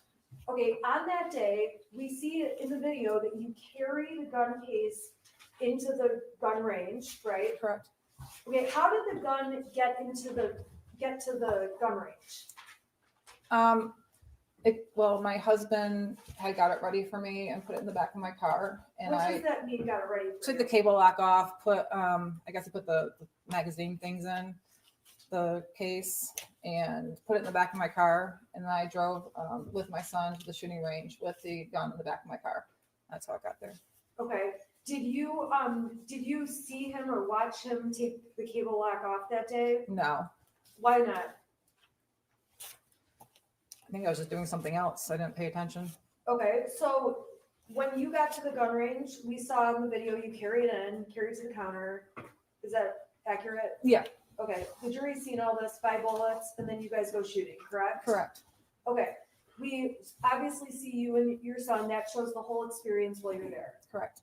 Okay, so while you're there, how interested were you in shooting that weapon? I shot it a couple times. I don't know. Shooting's kind of boring. I'm more like skeet shooting, where actually something's going on. So I shot it a couple times, and he did the rest. Okay, and did you end up posting something about it being a Mother's-Son Day? I did. How did you feel about that day? It was a fun day. He asked me if I wanted to go to the shooting range with him, and he's never asked me, just me, to go before. My husband was doing DoorDash, and I felt good about it. How many times had you been to the shooting range before that day? Once. And when you went the one other time, who else was present? My husband. So this was the first day you're the only adult going. Correct. Okay, so after we see obviously in the video you carried the gun in the case out, Did it have the cable lock on at that point? No. Okay, so what did you do from there? This is when we're leaving. Yeah, I put the gun in the back of my vehicle and drove. explain where in the back of your vehicle. So in the back of the SUV, it has a little thing that opens up where the spare tire is. I put under there. Okay, and then where did you go? I went home. And did you take the gun in the house? No, I took the bullets in the house and hid them, and my husband took the gun in the house when he got home from work. Okay, so was there a period of time that the gun was not in the home, but in your car? Yeah, probably for a couple hours. Okay, why is that? I just don't feel comfortable with it. I don't, that's his thing. Okay, so on that Saturday, it was left in the vehicle and your vehicle was locked. Correct. Do you know if the gun was brought into the house and put away? Yes. Okay, how do you know that? My husband told me. Okay. Yep. Did you watch him do anything in terms of putting it away? Or if you didn't, just let me know. No, I didn't. Okay. The next day is Sunday, correct? Correct. And on that day, was there do you recall any issues with the weapon, any issues with the gun? No. Okay. Now, when the next day is Monday, is that right? Correct. Okay, what did you do on Monday? I went to work. Okay, and on Monday, we heard the voicemail you got. Is that accurate? Yes. Describe for the jury overall what happened or what you were dealing with that day. I received a voicemail on my phone while I was at work. It was Pam Fine, one of the school counselors, calling to let me know that my son was looking at bullets in class. She let me know that they had a meeting with my son and that he said what he was doing was wrong, admitted responsibility. They gave him an example about teachers, even they brew beer at home, should be looking it up in school. And it was kind of upbeat. And then she ended up with, he understood, he went back to class, just want to let you know, if you have any questions, please give us a call. Have a good holiday. Okay, and on that day, did you call Miss Fine back? No, I did not. What was your reaction to getting that message? It was pretty black and white. She said what happened. They seemed like they solved the problem and I didn't have any questions. Okay, so on that date, did you end up saying anything to James about it? I believe I did. Did you say anything to your son about it? I did. What did you, and I think we saw text messages. You said, next time, don't get caught. Yeah, I said seriously looking at bullets in school. And then he went through a long couple of texts about teachers looking at his stuff. And he was worried about who's going to get in trouble. And then I said, next time, don't get caught. What did you mean by that? So there's an ongoing thing in our house. Someone would always ask me the trouble I get in high school because I was a little bit of a troublemaker because I always got caught. Like all my friends could be doing the same thing and I'd be the one to get caught. So it was kind of referencing to that. Okay, so you said that, and did you feel you had to discipline him or do anything beyond talk to him about it? No, we talked. I listened to the voicemail and that was that. Okay. Now, I'm going to go back for a couple minutes to talk to you about some exhibits the prosecution introduced from earlier in the year. Okay. So I'm going to start with what's been admitted as exhibits 155 through 160. Okay. I'm going to pop them up on the screen and we're going to just talk about each one briefly. So I'm going to go to 155.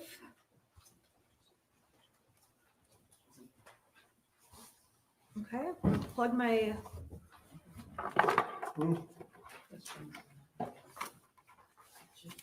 I'm sorry, it's not ready to plug it in. Okay, so I'm going to start with 155. Okay, this was already admitted, so we're not going to belabor this. Okay. She doesn't have a picture of it. Oh, I'm sorry. Well, it's not necessarily your fault. This one's coming in. Oh. Okay, There it is. Okay, so we've already talked about this with other witnesses, so I'm going to go a little bit faster. If you need me to slow down, let me know. Okay. Okay. This is Ms. DeRiker's email with her and Sean Hopkins.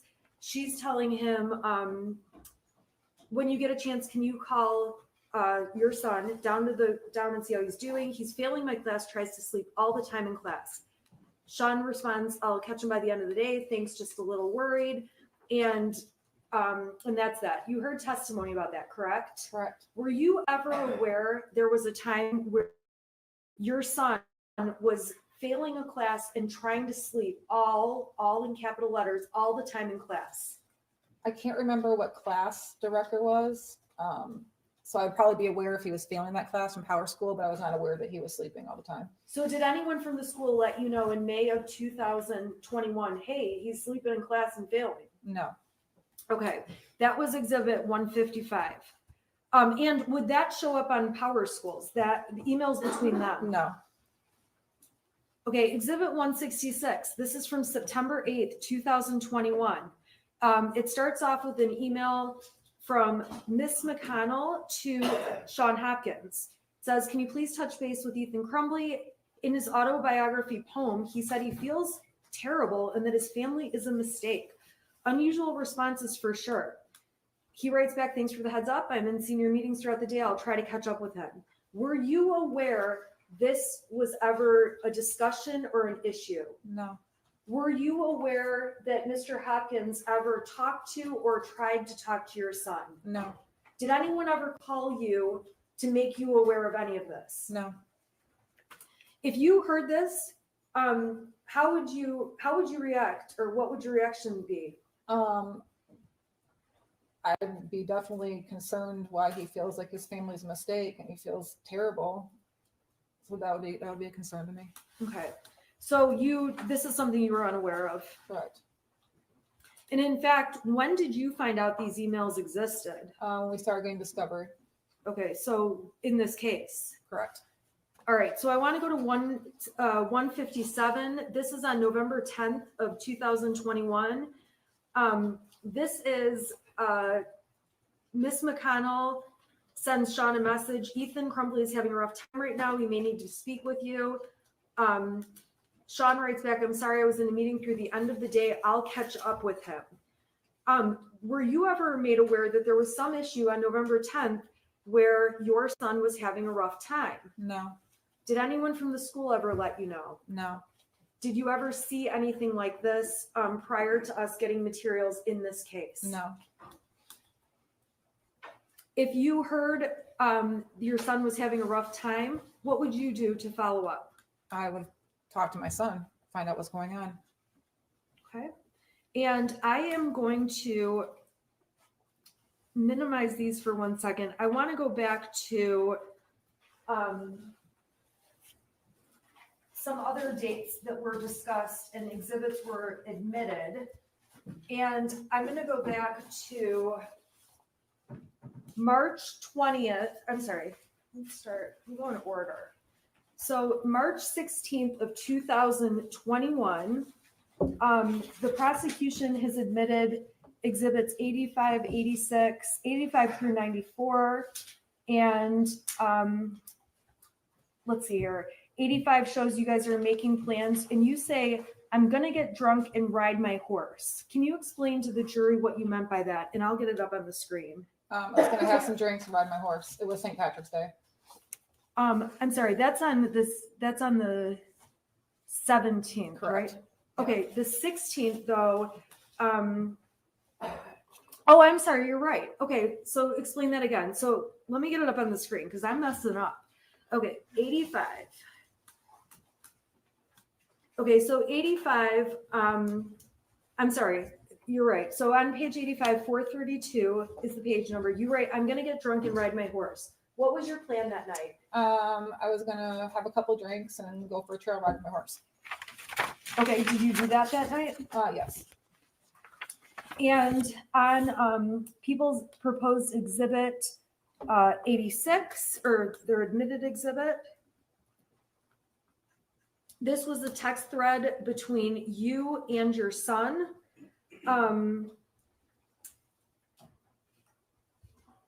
Let's see here. This is a text where the prosecution admitted to show that your son texted you, okay, the house is now haunted. What time was that text at? It says 6:03. Okay, I don't know if it says -4. I don't know what that means. okay. And then the next text, some weird shit just happens and now I'm scared. Next one, I got some videos and a picture of the demon is throwing bowls. I'm not joking. It fucked up the kitchen. I'm just going to be an outsider for a while. Can you at least text back? Okay. Do you recall this day on March 17th, 2021? It didn't stick out to me until this whole. No, I don't. I don't recall it exactly. I just remember it ever since we got discovery on this case. Okay. So on March 17th, there was a point when did you ever see these texts? I probably didn't. Not at that time. Do you recall seeing these texts at any point prior to this case? I'm sure I did, but they weren't. No, I don't know. I mean, I'm sure I saw them, but they just didn't stick out to me until this case Why didn't they stick out to you? because it wasn't anything that was anything serious. It was Ethan just messing around. You got to explain to the jury, how did Ethan mess around? So he's been convinced our house has been haunted since 2015. It was built in 1920. Around that time frame, him and his friend would go down to the basement and play a Ouija board. So they thought we had a house ghost. So it was around that time when he would mess with us that things were going on in the house. Silverware was flying across the room. Doors were slamming. He actually took a video of the door and showed me when I got home. And you can clearly see where he's standing back with his phone, looking at the door that's open. You can see him walk up the door and you can kind of see him slam it of him trying to say, see, our house is haunted. So it was that kind of stuff that he did. Okay, and did that continue on into 2021 when you'd get messages like this? Only a couple of times, but I think he just got over it. Like it wasn't. He got bored with messing around with the ghost. Did you mess around with him? Yes. Okay, what did you do to him? When they were downstairs in the basement playing Ouija board one night, I went and flipped the circuit breaker off in the house, and he thought it was the ghost they conjured up on the Ouija board. Did James ever mess around with you or with Ethan? Yeah, a little bit. Give us an example of what he did.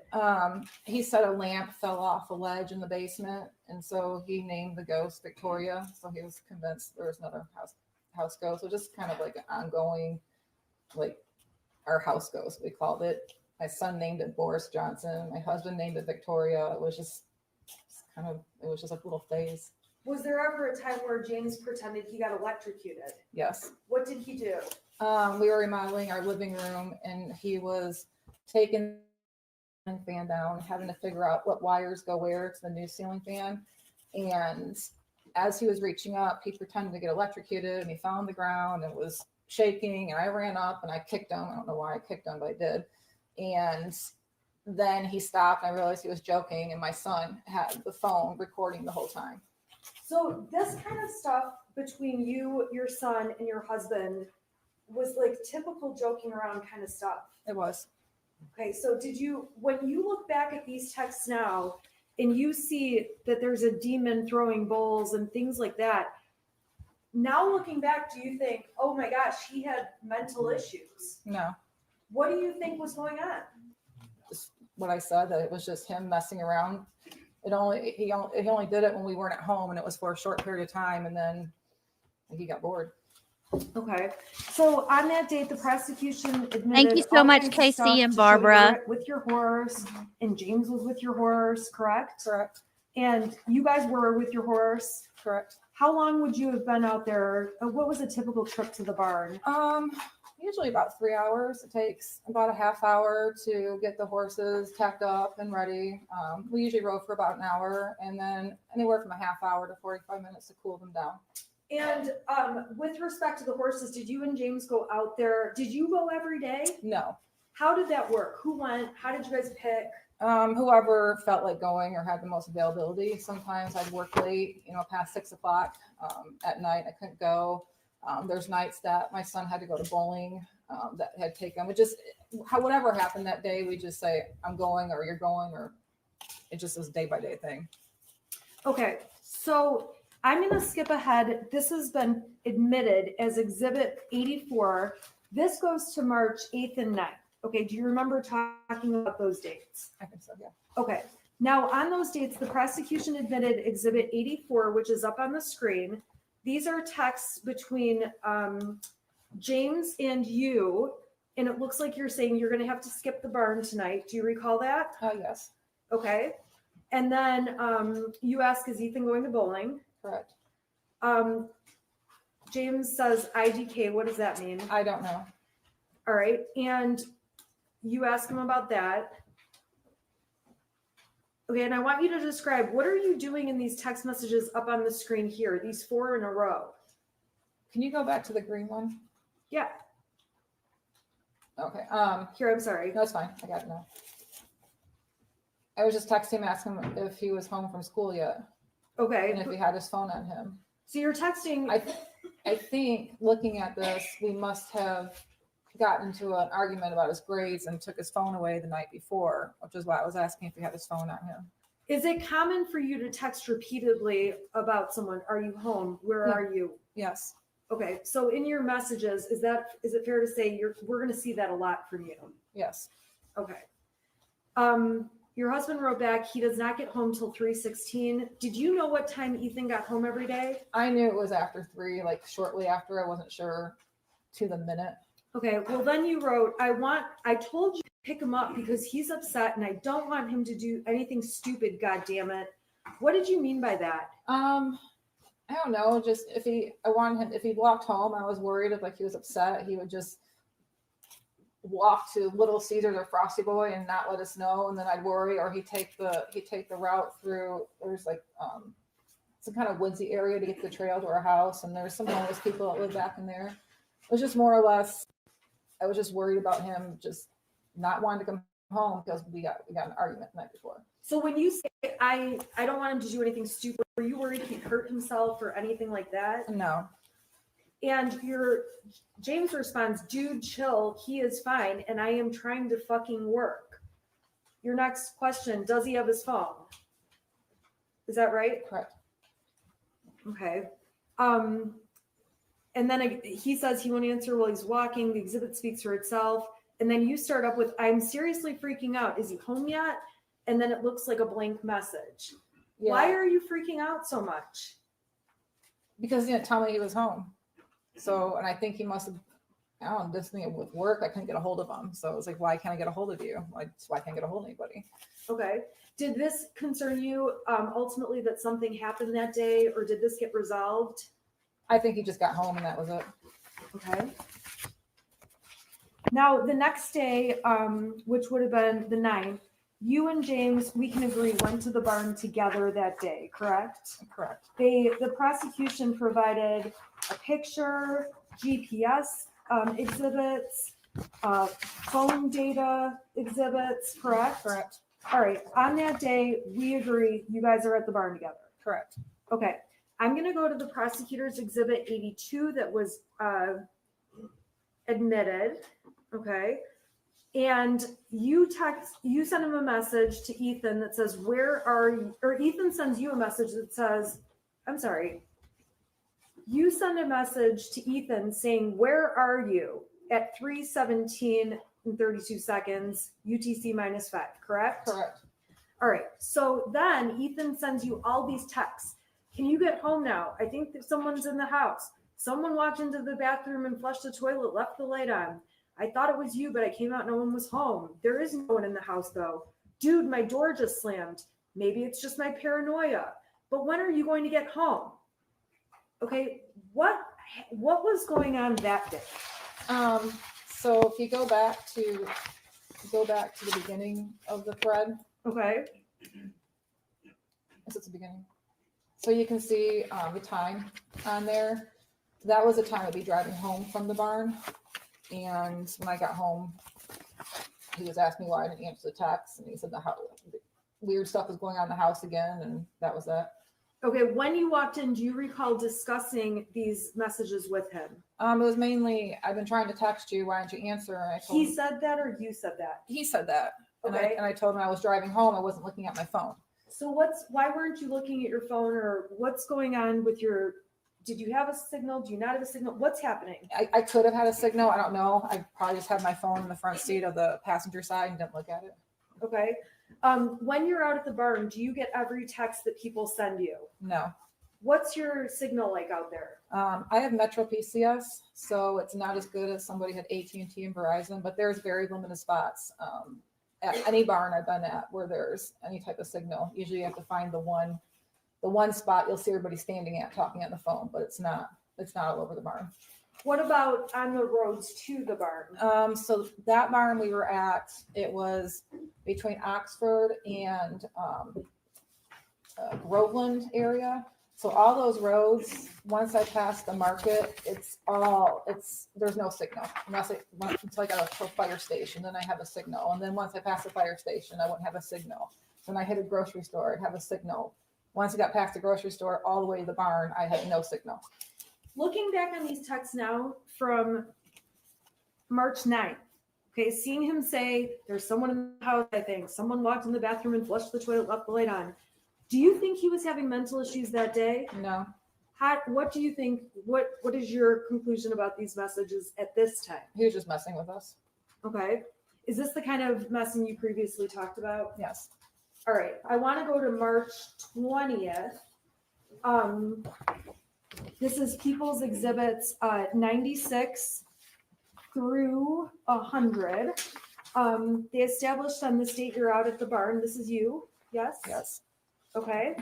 And another picture of you. Okay, I've been watching this trial from the beginning, so I'm gonna voice my opinion now because I've kind of kept it on the DL until now. But I honestly believe that this testimony at this point in time, where we're at now, is helping her and it's raising reasonable doubt. It's my opinion. We've got data showing that you were out there, correct? Okay. And there's a text message exchange that was admitted as People's 96. I'm going to put that up on the screen for you, okay? Okay. So in People's 96, this is between you and your son, correct? Correct. He says, can you at least text back? You're asking, where's your dad? Text me when you're done yet? And he starts up with, I finished picking up the room. I cleaned until clothes started flying off the shelf. This stuff only happens when I'm home alone. I pick the clothes back up though. That's at, it looks like 2:34, and we may be off by an hour or so because it's that UTC. This one's -4. Your next text is jumping in shower, text your dad if I don't respond. And your text, what the time zone is 6 hours later.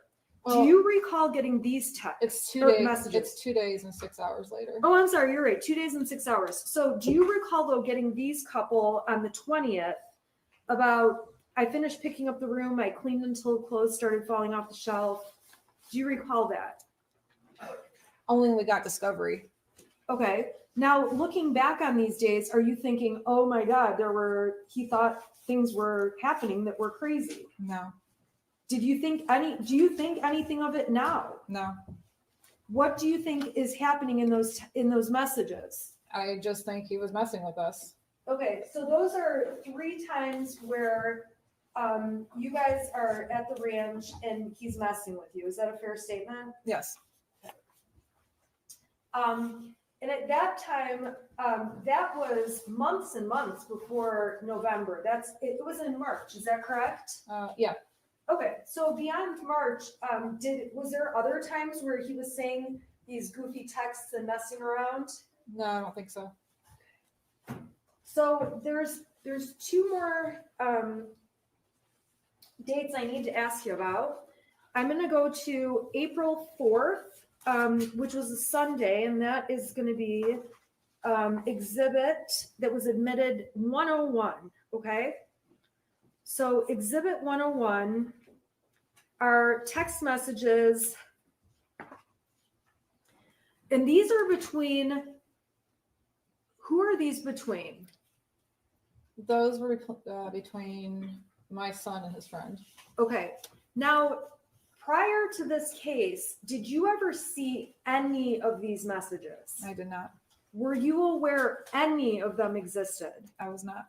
Okay, so this is from April 4th, and your son's saying, he's the one sending messages that say, I hear people talking to me and someone in the distance. I actually asked my dad to take me to the doctor yesterday, but he gave me some pills and told me to suck it up. Like, it's at the point I'm asking to go to the doctor. Was there ever a time where he asked to go to the doctor around this time? I don't think so, no. Then he says, my mom laughed when I told her. Was there ever a time where he's asking for help and you're laughing? No. He writes to his friend, and this is just later that night, but I'm having bad insomnia and paranoia, and I need help. I was thinking of calling 911 so I could go to the hospital, but then my parents would be really pissed. Okay, so this is all one long conversation. Is that right? Correct. He says, I'm going to ask my parents to go to the doctors tomorrow or Tuesday again, but this time I'm going to tell them about the voices. This text message or instant message thread, were you even aware of this? No. Do you remember any time where he came and talked to you and said anything about hearing voices? No. Do you recall there ever being a time where he asked you to go to a doctor or to get help and you said no? No. Or laughed at him? No. So when you see these texts with his friend, do you have any idea, and if you don't, that's fine, do you have any idea what he's doing with his friend? I don't have any idea. Okay. Do you know if him and his friend messed around with each other like you and your husband do with him? Speculation, Judge. I'm sorry. If you have to have personal knowledge. When you were testifying earlier, you mentioned that your son and his friend would play within a Ouija board. Is that right? Right. When did that happen, or in relation to 2021? I know he got the Ouija board for Christmas of 2020. So for a few months after that, they were really into playing it, and then they got bored with it. It's probably sitting on our shelf getting dust. Okay. On April 29th, I'm going to turn your attention to that day. Do you recall texting his friend's mother?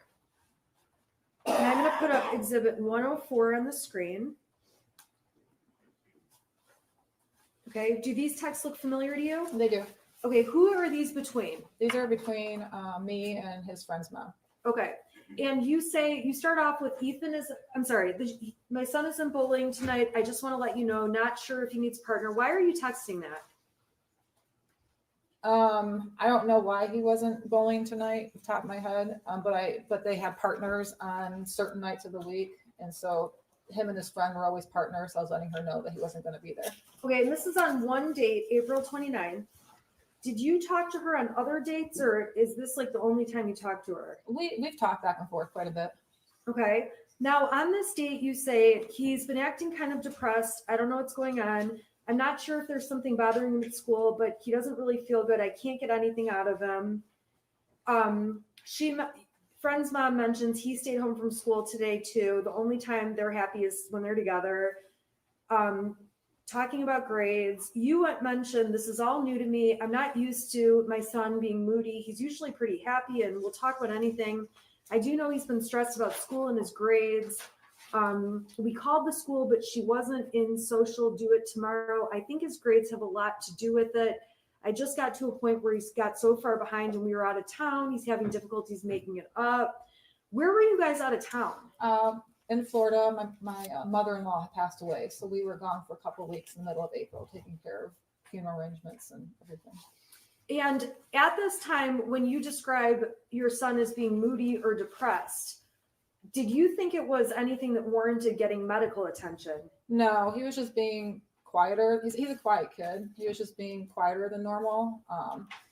And I'd ask him if everything okay. He'd say fine, but I could just tell he was a little sad. And I thought maybe him and I didn't see his friend in a couple of weeks. I don't know if maybe they got into a fight and they weren't talking.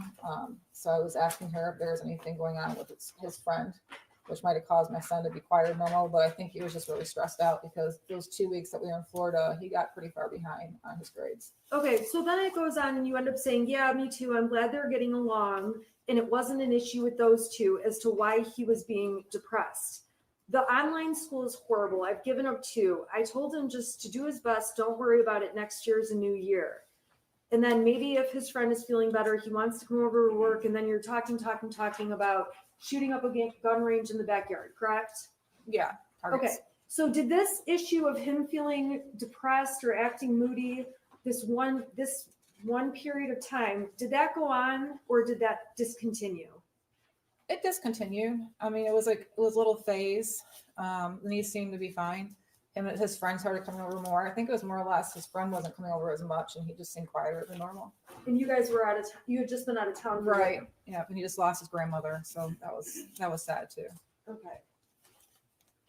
All right. And then there was one other conversation that you had with his friend's mother that the prosecution introduced as exhibit. I'm going to put that up. Okay.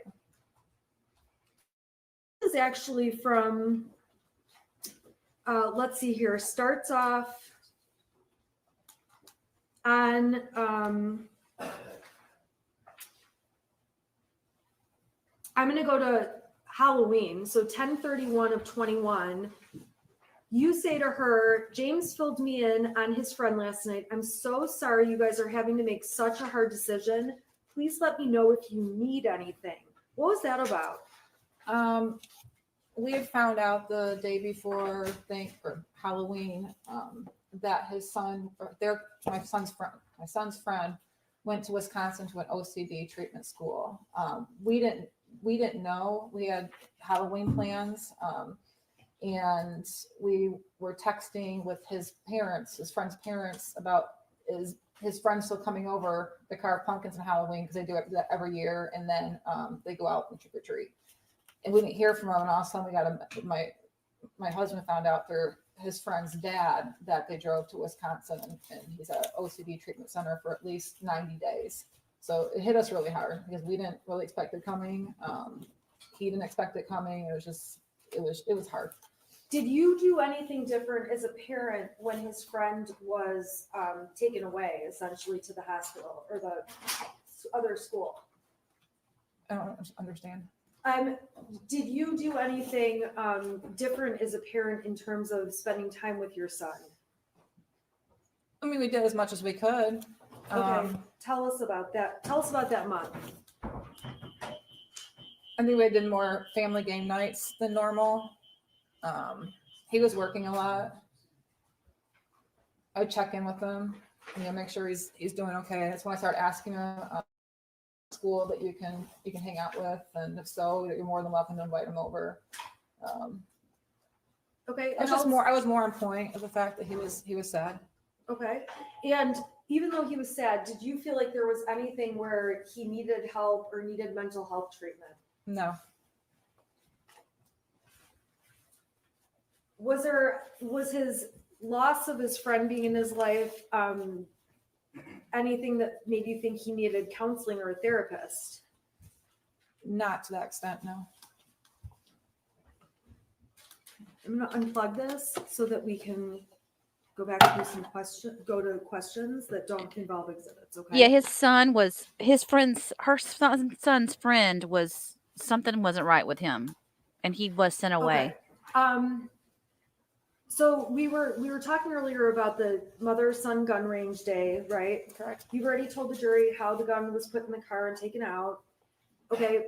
Now, did you ever tell Brian Maloche about the mother-son day at the range? I'm sure I mentioned it, yeah. Did you ever tell Brian that the gun was in your vehicle? Yes. Okay. When did you tell Brian that the gun was in your vehicle? On the day I went to the shooting range. Did you tell Brian you put the gun in your car the day the shooting happened? No. So when he testified to that, was that accurate? No, I think he was confused. Okay. Did you specifically tell him about the gun being put in your car that other time? Yes. Aside from that time that you drove to the range, was the gun ever in your car? No. Were you aware Brian had memory issues? No, I was not. Brian testified that he never met Ethan. Later in his testimony, he said he did. Did he ever meet Ethan? Yeah, a couple of times at the barn. Okay. And we went, he came to our house, he helped deliver a big TV that we got, and my son was there. Did you ever tell Brian anything about your son saying things or making you upset in any way like that? No. Did you ever tell Brian anything about he had mental health issues that you were worried about? No. So when we read your messages, which the prosecution admitted, the 77 pages, okay, it's fair to say the jury can read what you guys talked about and you reflect on you talk about the past with Ethan, correct? Correct. Okay, so the jury can read those. We don't need to go through those. You agree? I agree. Okay. So we got to Monday. Monday is 2 days after you guys go for the Mother Sunday at the shooting range. Monday, Miss Fine leaves you the voicemail. We talked about that already. Talked about you talking to your son about it, right? Okay, I want to go to Tuesday, the 30th. Okay? Okay. Do you remember Tuesday the 30th? I do. And that day, we saw an exhibit of you going into work. That happened? Yes. And we heard lots of testimony already about you getting a call from Sean Hopkins. Correct. He left me a voicemail and I called him back. Okay. When you called back, Mr. Hopkins testified that he sent you something. What did he send you? He sent me a copy of a math worksheet that had the scribbled out drawings on it. Okay. And I want to ask you, the night before that scribbles out drawing thing came to you, did you have any interactions with your son? Yes, we did. What were those about? I saw in Power School that he had an E in geometry. So we got in an argument again about his grades. We took his phone away and told him that he couldn't go to the shooting range until his grades were brought back up. Okay, so you guys had this argument the night before. We saw lots of messages where you thought everything was fine that Tuesday morning. Is that how you felt? Yeah.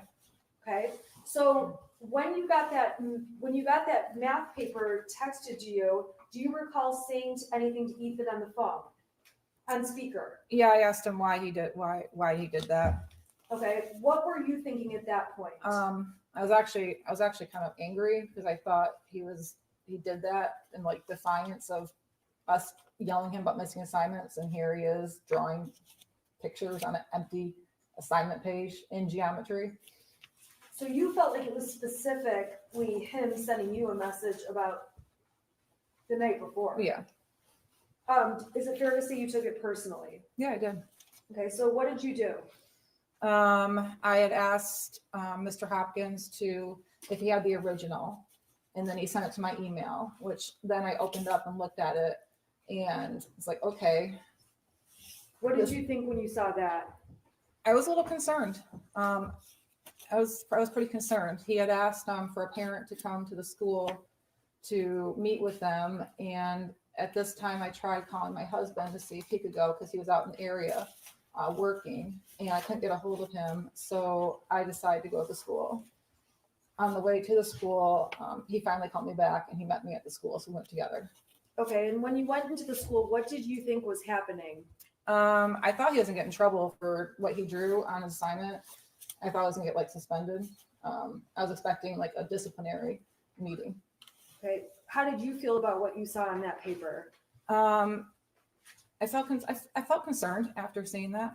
Okay, and so we saw that you sent pictures of the math papers to Kira, to Andy, to Brian. It's fair to say you sent them around to people. I did. Okay, and to all those people, we've already seen all the exhibits. you expressed that concern. Correct. Okay, so what happens when you get to the school with, you and James arrived separately? I think the detective testified that he was wrong at first thinking you went together, but you guys were separate, got there at the same time. Correct. Went in. What was it like walking into the meeting with Mr. Hopkins and Mr. Ejak? Who was there? So when we first got there, Mr. Hopkins met us out in front of where the administration is and walked us back to his counseling office. When we walked in, it was just him, and then my son was sitting in a chair in front of his desk, working on something on his laptop. So when he walked in, he kind of showed us where to sit, and then we shook hands, he introduced himself, and started the meeting. Did you try to hug Ethan or do anything like that? I didn't. Okay. And when, how did that meeting go? It was pretty nonchalant. It was pretty brief. He started to tell, he basically filled me in on what my son and him were talking about for the last hour and a half. He said that my son told him that he was feeling sad over the death of a dog that we had. My mother-in-law lost his friend. So we talked a little bit about that. We confirmed it. We decided we agreed it was hard on him. He told us that he didn't feel my son was a risk, and actually gave him the option if he wanted to stay at school or go home. My son wanted to stay at school, so we all discussed that. Did you feel like you were taking the position of, I am leaving him at school whether he can be here or not? No, absolutely not. Okay. Were you surprised or were you not surprised? Did you have any feelings about whether or not he could stay at school? I didn't really, I thought the advice that they were giving us was a good advice. We talked about him being sad, and then he said being around peers usually helps. We all agreed to that. My son gets very stressed out when he does virtual school. So we agreed that it might stress him out more to do his school remotely the rest of the day. But there was never a time where I would refuse to take him home. I could easily, if he wanted to go, take him with me. I had no issues with that.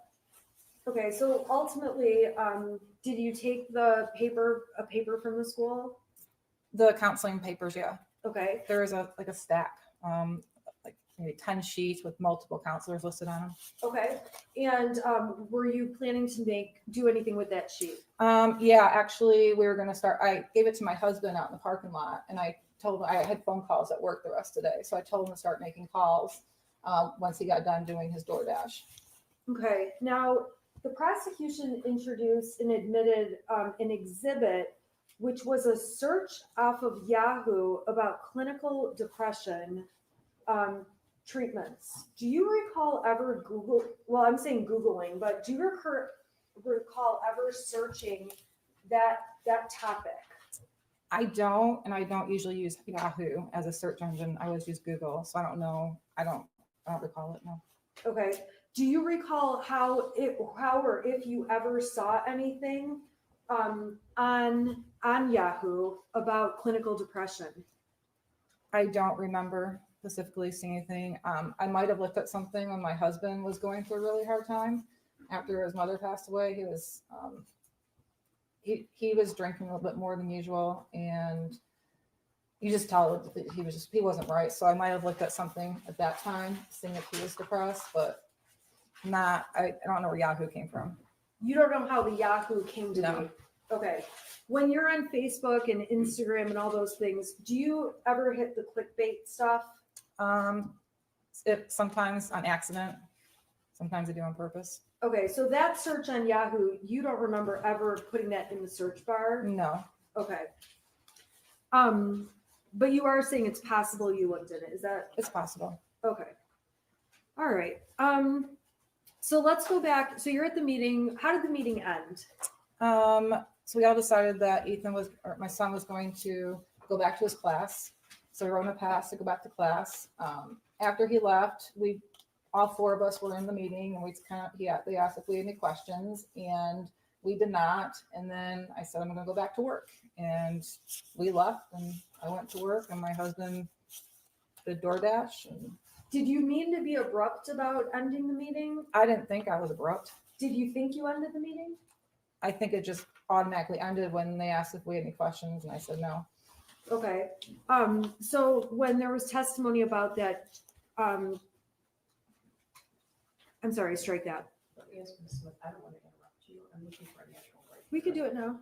Well, is during your junior break, yeah, I Yeah, that's fine. just want to be considerate of. No, we can go anytime, that's fine. I don't want to interrupt you. You're fine. That's fine. Okay, they're going to break. But I want to stay on because if we can get the rest of her testimony in here tonight on this live stream, I would love to do that. We stay up late enough, we'll be able to see Irene in Scotland. All right, let's see. So how about tomorrow? We meet on my channel at 10 a.m. and we start a live stream and we start from the beginning of our testimony. Even if the attorneys, even if it starts earlier, we'll start watching it at 10 a.m. on my channel. How does that sound?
Okay, hang on. She's telling her not to talk to anybody about her testimony. I forgot I put the mute button on, you guys. I put the mute button on the video and I forgot I had done that. I apologize. So y'all want to start at 9 a.m. in the morning then? We can do 9. I like 10, but who am I? I don't care. Whatever y'all want to do. Hey, Jason. Okay, let's do this. We're going to fast forward. I want to say one thing, though. Yes, her cross is supposed to be tomorrow. That's why we want to watch it on a live stream. I'm going to pause this for a second because my ADD kicks in and I can't listen to it and talk to y'all at the same time. Am I alone, or did that entire testimony sound like a normal parent? You're not alone, Cher. See, I think me and JPC are leaning the same way you are. I don't know about, I know Laura, I mean, not Laura, but I know Barbara is not a fan. But Laura, what do you think? Kimmy seems to be in the middle too a little bit. Normal? Louise says normal. One thing that Louise asked earlier was, why do they keep saying the shooter or calling him her son instead of calling him Ethan? And it's because they don't want to give him any kind. They're trying to stay away from giving any child that does this any kind of promotion, I guess. It's kind of a ruling that they all did at the beginning. I'm still muted, so wake up and see what time it is, I guess. But her personality is naturally flat. See, yeah. That's what I'm saying, guys. She has a really dry sense of humor. Um, obviously she's the complete opposite of her attorney, if you think about it. So, if to not hear her talk and just hear these people talk about her, you're like, "Oh, this horrible one, blah, blah." But then when she gets up there on the stand and you're like, "Well, wait a minute. To me, that makes sense." You know? Kimmy says, "I just can't think his parents, they shortchanged their son. He was telling them he was having issues and they were ignoring him. I don't like that." Okay, I mean, I look at it like this. They're like, "Well, the mom was at the horse barn. The mom was having an affair." But then I also think, okay, those 2 things were happening, yes. The dad seemed like he was kinda hands off, to be honest with you. That's my opinion. Right, Lenny, if she's telling the truth, Lenny. That's a whole 'nother issue, though. I wanna talk about that too before we move on. But there was other things going on. His grandmother had passed away, his dog had died, his best friend got put in some kinda treatment center. So when you add all that up, it wasn't just the parents that caused this. I really believe there's, like, I'm not saying she's not responsible in some way, shape, or form, but I don't think she's not 100% responsible. I feel like I just feel like there's gonna be a reasonable doubt, and they're not gonna convict her at this point. That's just where we are right now. That's my feeling on it. I'm just trying to stay kind of even keel as if I was a juror in all this. And I did watch the beginning, like, when all this went down, I did pay attention to it. I did try to keep up with it here and there. But going into this, I really have tried to stay away from any of the media because I wanted to have the same view as the jurors had.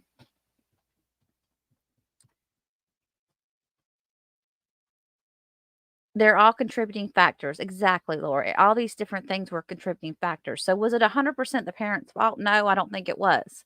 Should they have checked his backpack? Yes. Should the school have checked his backpack? Yes. So again, you got he said, she said, you should, they should. I mean, I don't think he told them. He told his friends that he told his parents, but he stated he did not ask for help. But she stated that he did not ask for help. Yeah, so who do you believe? Maybe his way of asking for help wasn't seen by the mom. Maybe she didn't recognize it. Maybe it wasn't enough. I mean, was she, even if you guys, she was kind of out in her own little world and didn't see all the signs with him that maybe a mother should, that could just be because of all the crap she had going on in her life. And whether it was and I'm not just talking about her extramarital affair, I'm not talking about her horses, I'm talking about just regular life. Her husband had gotten laid off from work because of COVID. Their bills were piling up. That's why his and that was the other thing too. That's why they didn't have health insurance on Ethan at that point, was because he was on his dad's plan because his dad had a corporate plan that was better than mom's. So they were waiting for her enrollment period to open up so they could switch Ethan over to the enrollment period in November. And that's why he didn't have health insurance. See, the prosecution, if you were just to hear it from the prosecution side, it's like, oh, they didn't even have health insurance on their son. They didn't care about him. So it's kind of like one of those things where when you're looking at all the facts, and it just makes a big difference. And that's why I'm telling you guys, you need to go back and watch these videos that I've been putting up because I've I've actually paid more attention to this trial, I think, than I did to the Waukesha trial in the beginning. I just kind of went from day one on, and just by going with what's being presented in court, and this is my feeling on it. Was the mom groomed for court? Of course she was. Deb, I think anybody that's going to get up on the stand, every good attorney is going to groom them.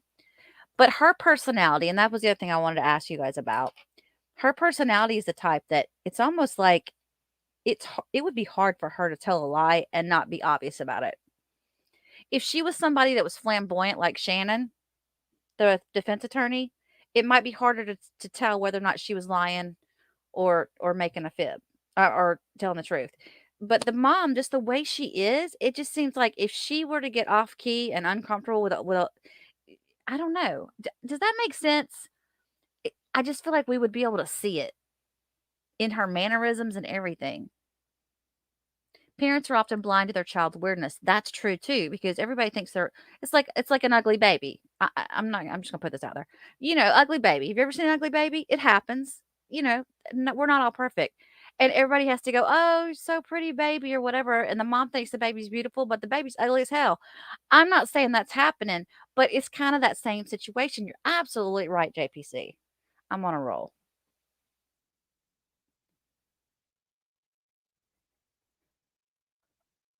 Yeah, she's going through, "Holy crap, my husband's lost his corporate job. He's doing freaking DoorDash." Her husband doesn't seem like the type of person that gets shit done. It seems like she's the one that's gotta step up and take care of the house. I mean, in a way that she has to step up and make sure everything's stays okay. If you looked at all the different footage of her husband, he's kinda like that guy she was having the affair with. Kinda like, "Okay," you know? Alright. Yeah, I'm on a roll like butter. At the end of the day, he was their son. He needed help and didn't get it fr get and they didn't get it from him, John? They didn't get it for him? Alright, let's go. I don't know. Hey, Harry. Harry's back. We're still here, Harry. Let's go back into the trial and watch it, and I'll keep see, this is I like to save my commentary for one piece at a time instead of interrupting the trial as we go along. But if y'all need an interruption, let me know, and I will interrupt. Make sure we do this so we don't miss any piece of the trial. Here they come.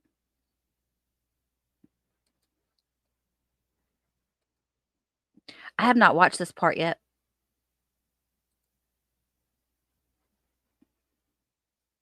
Okay, I'll play from here.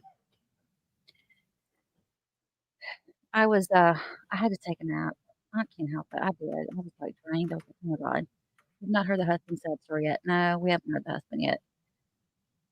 You know what I was thinking about though, guys, as I was watching that video of when they went into the room. If y'all, I've got the interrogation video on here too. If y'all go back and watch my playlist, the last thing she said to her son was she turned around to him and she said, "Why?" The dad kept saying, "I love you, I love you, I love you," as he was walking out the room. They haven't seen their kid since. Not that I'm aware of. I don't know if they've been able to talk to him on the phone. Maybe they have. Where are we going now with her testimony? Mhm. I think we're going into the part of talking about the school more, getting into because they've had a lot of testimony about what the school said she did, and I think she's gonna be like, "No, they didn't tell me to do that," or, "No, they didn't." Sh I don't know. Is this law I'm not reading that, John. Why? I thought this was him. That was him. You thought that was Ethan saying, "I love you"? Okay, hang on.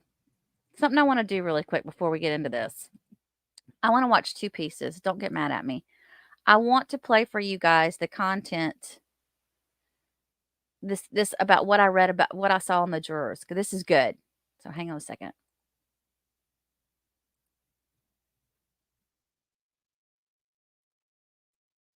In a previous video today, I did mention a little bit about the jurors. In a previous video today, I did mention a little bit about the jurors, and then I was able to find this article from the Detroit Free Press that I wanted to go over with you guys. Went over the 12 jurors and 5 alternates. You have 10 women and 7 men, most of them parents, including multiple gun owners and hunters, who will be tasked with determining whether Jennifer Crumbley is responsible for the death of 4 students killed by her son in the 2021 Oxford internet connection high school shooting. I'm actually very surprised at the information they provided, but let's go over it. Juror 1 is a white I female. apologize. She works in human resources. She has 2 adult children. My Her internet father sucks right now, y'all. I apologize. was a hunter. She told the court that she gave up watching all the news in all forms 6 years ago and says she's pretty uninformed. Regarding father's This is BS. You can't listen to that. That's just awful. That's just awful. Let me give that a minute before and I'll put some. I want to show. Let's go back to the interrogation video.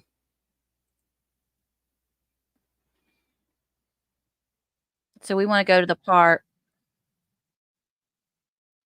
As far as like legal and kind of stuff. We want to go to the part where they went and saw Ethan. I don't want to play the whole thing. It's 20 minutes long. Not Facebook, Instagram. Yeah, that's all.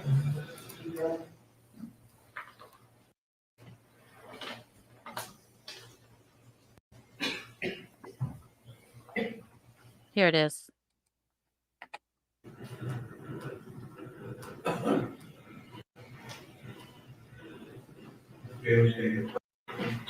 Pop up.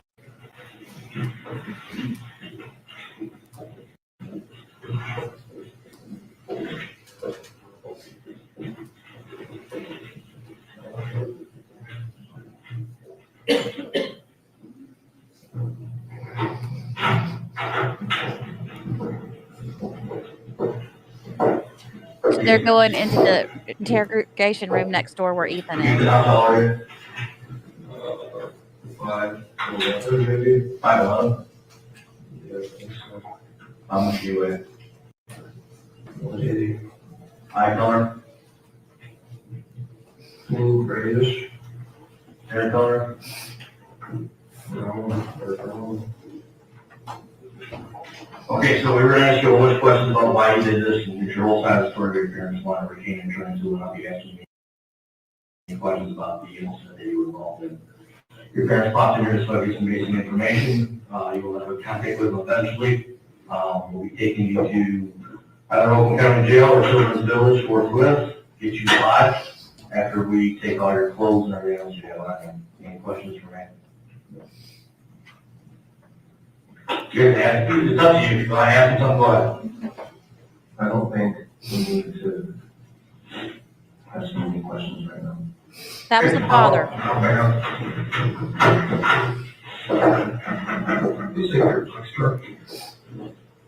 Why? I love you. I love you. I love you. I love you. Yeah. Yeah, I think that was the father. Y'all don't. That sounded too deep to be Ethan.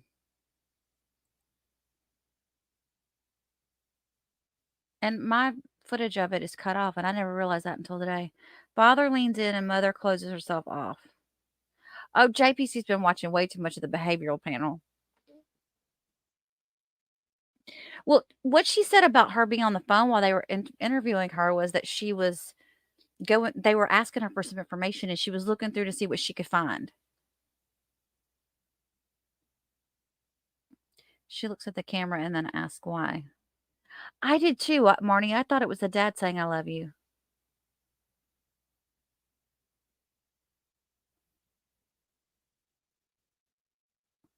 If that was Ethan saying I love you, I don't know. All right.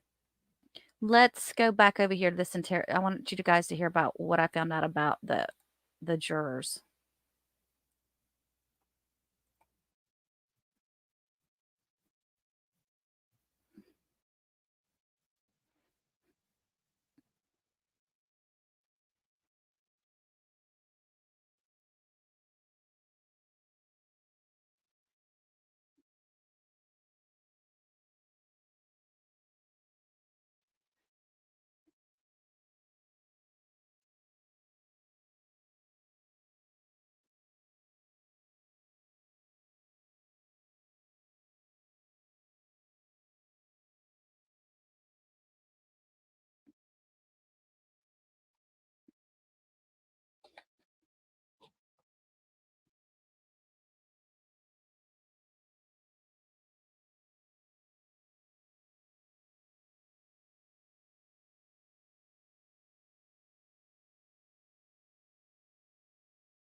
understand that it's lit, she said.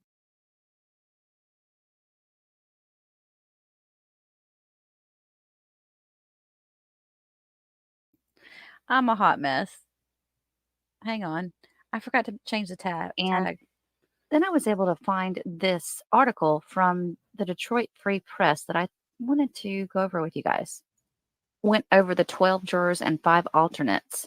You have 10 women and 7 men, most of them parents, including multiple gun owners and hunters, who will be tasked with determining whether Jennifer Crumbley is responsible for the death of 4 students killed by her son in the 2021 Oxford High School shooting. I'm actually very surprised at the information they provided, but let's go over it. Juror 1 is a white female. She works in human resources. She has 2 adult children. Her father was a hunter. She told the court that she gave up watching all the news in all forms 6 years ago and says she's pretty uninformed. Regarding her father's gun, she said, "I know my dad's guns were always locked. It was not for the children." Juror number 2, white 26-year-old married male, says he grew up in a strict Christian home. He works in sales for the mortgage industry. He took hunter safety classes when he was 16, but is not an avid hunter. His father has a gun and has a concealed carry permit. The jury said he doesn't have strong opinions on guns, he doesn't have cable TV, and he tries to stay away from social media and despises TikTok. Well, you and me both, buddy. Juror number 3, white female hairstylist, says she's familiar with the case, has no issues with guns, and can be impartial. Juror number 4, white female engineer, husband is a lawyer. Juror number 7, white doctor who told the court, "I've seen a lot of gun violence. He owns multiple guns that he stores in a safe. He calls himself a very strong proponent of the Second Amendment and goes to shooting ranges about once a month, maybe every 2 months. He has lost 2 loved ones to suicide by a gun." Oof, horrible. Juror number 8, white male, automotive engineer with twin teenagers.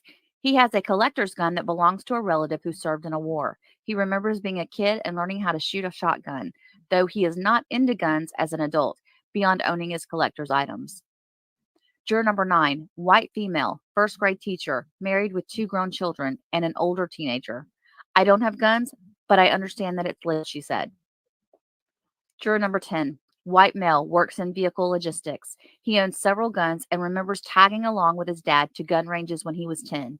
His best friend is a police officer in a jail, and his girlfriend is a personal trainer. And he likes walks on long beaches. Oh my gosh, this is just this is a lot of information. This is a lot of information. Okay, sorry, I'm not trying to be funny. Juror number 11, single white female, no children. She has a gun for personal protection, worked 16 years as a police officer for a university. Now she handles parking tickets. Ooh, she's going to be a tough one. She's going to be a tough one. All right, juror number 12, black male, single, no children, works as a manager in sales. His father had a gun and taught him about gun safety.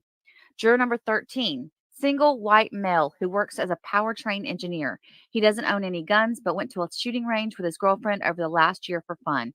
He grew up in Nebraska. He says his engineering brain makes him a good juror, as he will be able to carefully analyze evidence as it applies to the charges. Ooh, he's an eager beaver there. Defense attorney Shannon Smith joked with him that we don't let engineers sit on juries because they typically see the world in a black and white way, but there's a lot of gray space in this case. The juror said he understood and that he could be fair.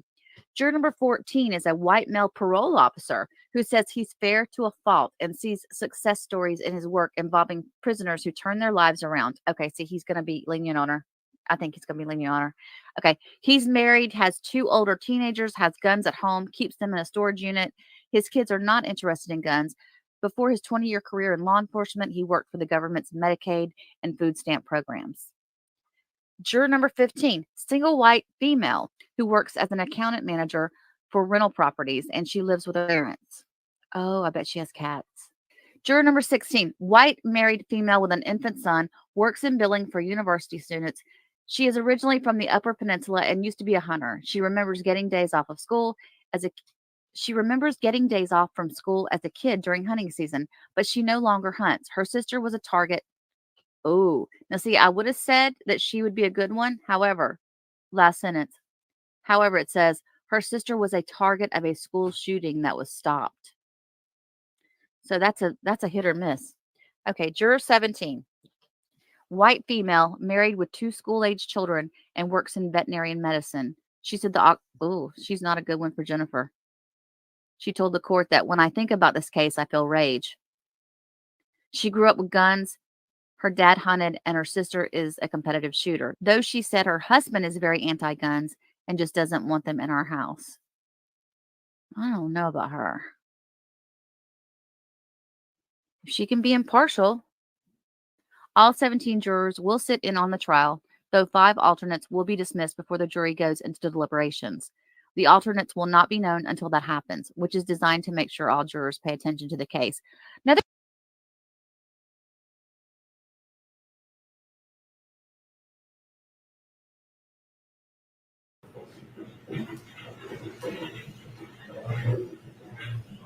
let's watch this again with a better picture.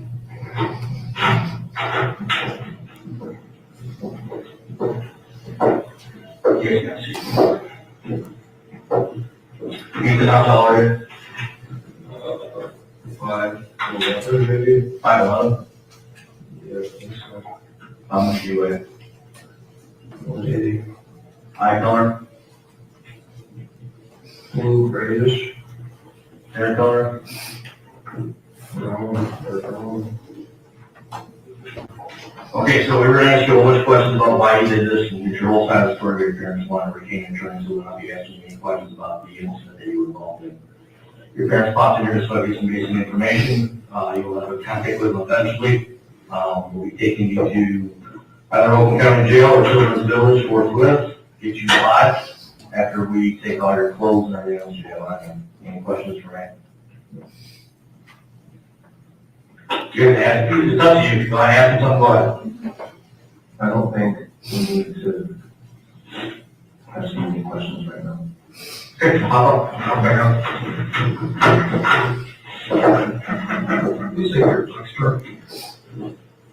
Why? I did. I love you. I love you. I love you. I love you. Y'all, that was the dad. That was the dad, you guys. You can't see either one of their mouths, but let's watch it one more time.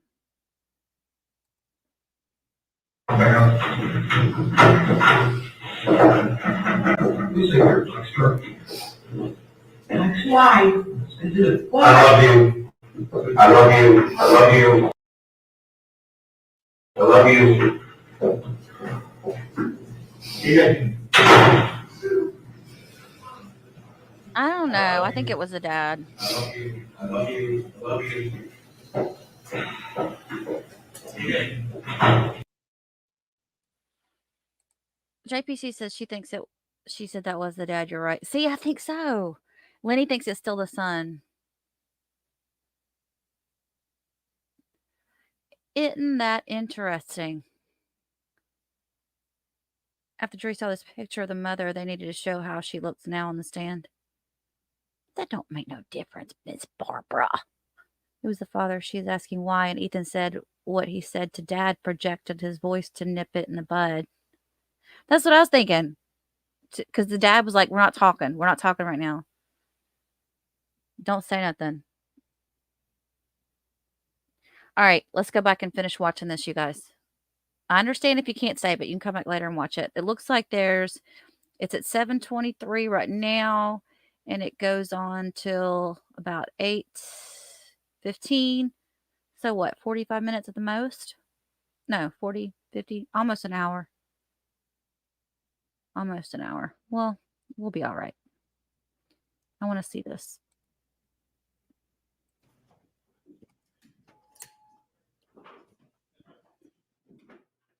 She does look more vulnerable now, Barbara. You're right. She does. Because you're absolutely right. She looks sad and I had said before too, and I'm going to say this really quick. I'm going to pause this real quick. We had said, Elizabeth and I were talking on comments about, we thought that her attorney wanting her to dress kind of not really fix herself up that much because she wanted the jury to see how messed up she is at this point. Or is it just because Jen's really truly going through all this stuff and she just doesn't care?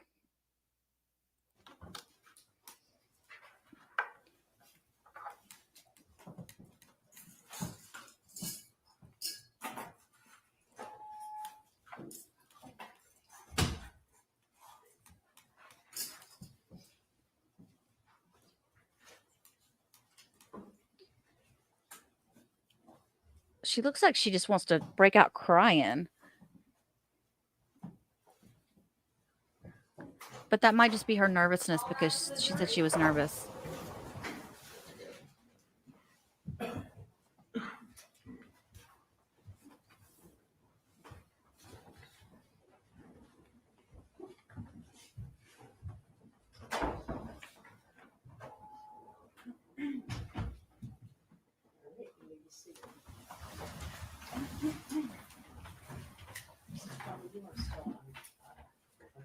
Okay. Okay. All right, you ready? Okay. We were talking about, the meeting at the school.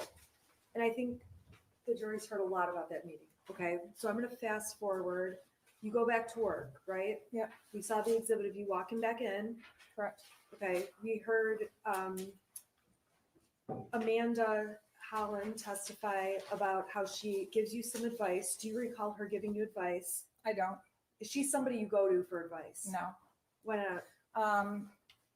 We were never like friends outside of work, and she was Andy's administrative assistant, so it was just formalities really with her.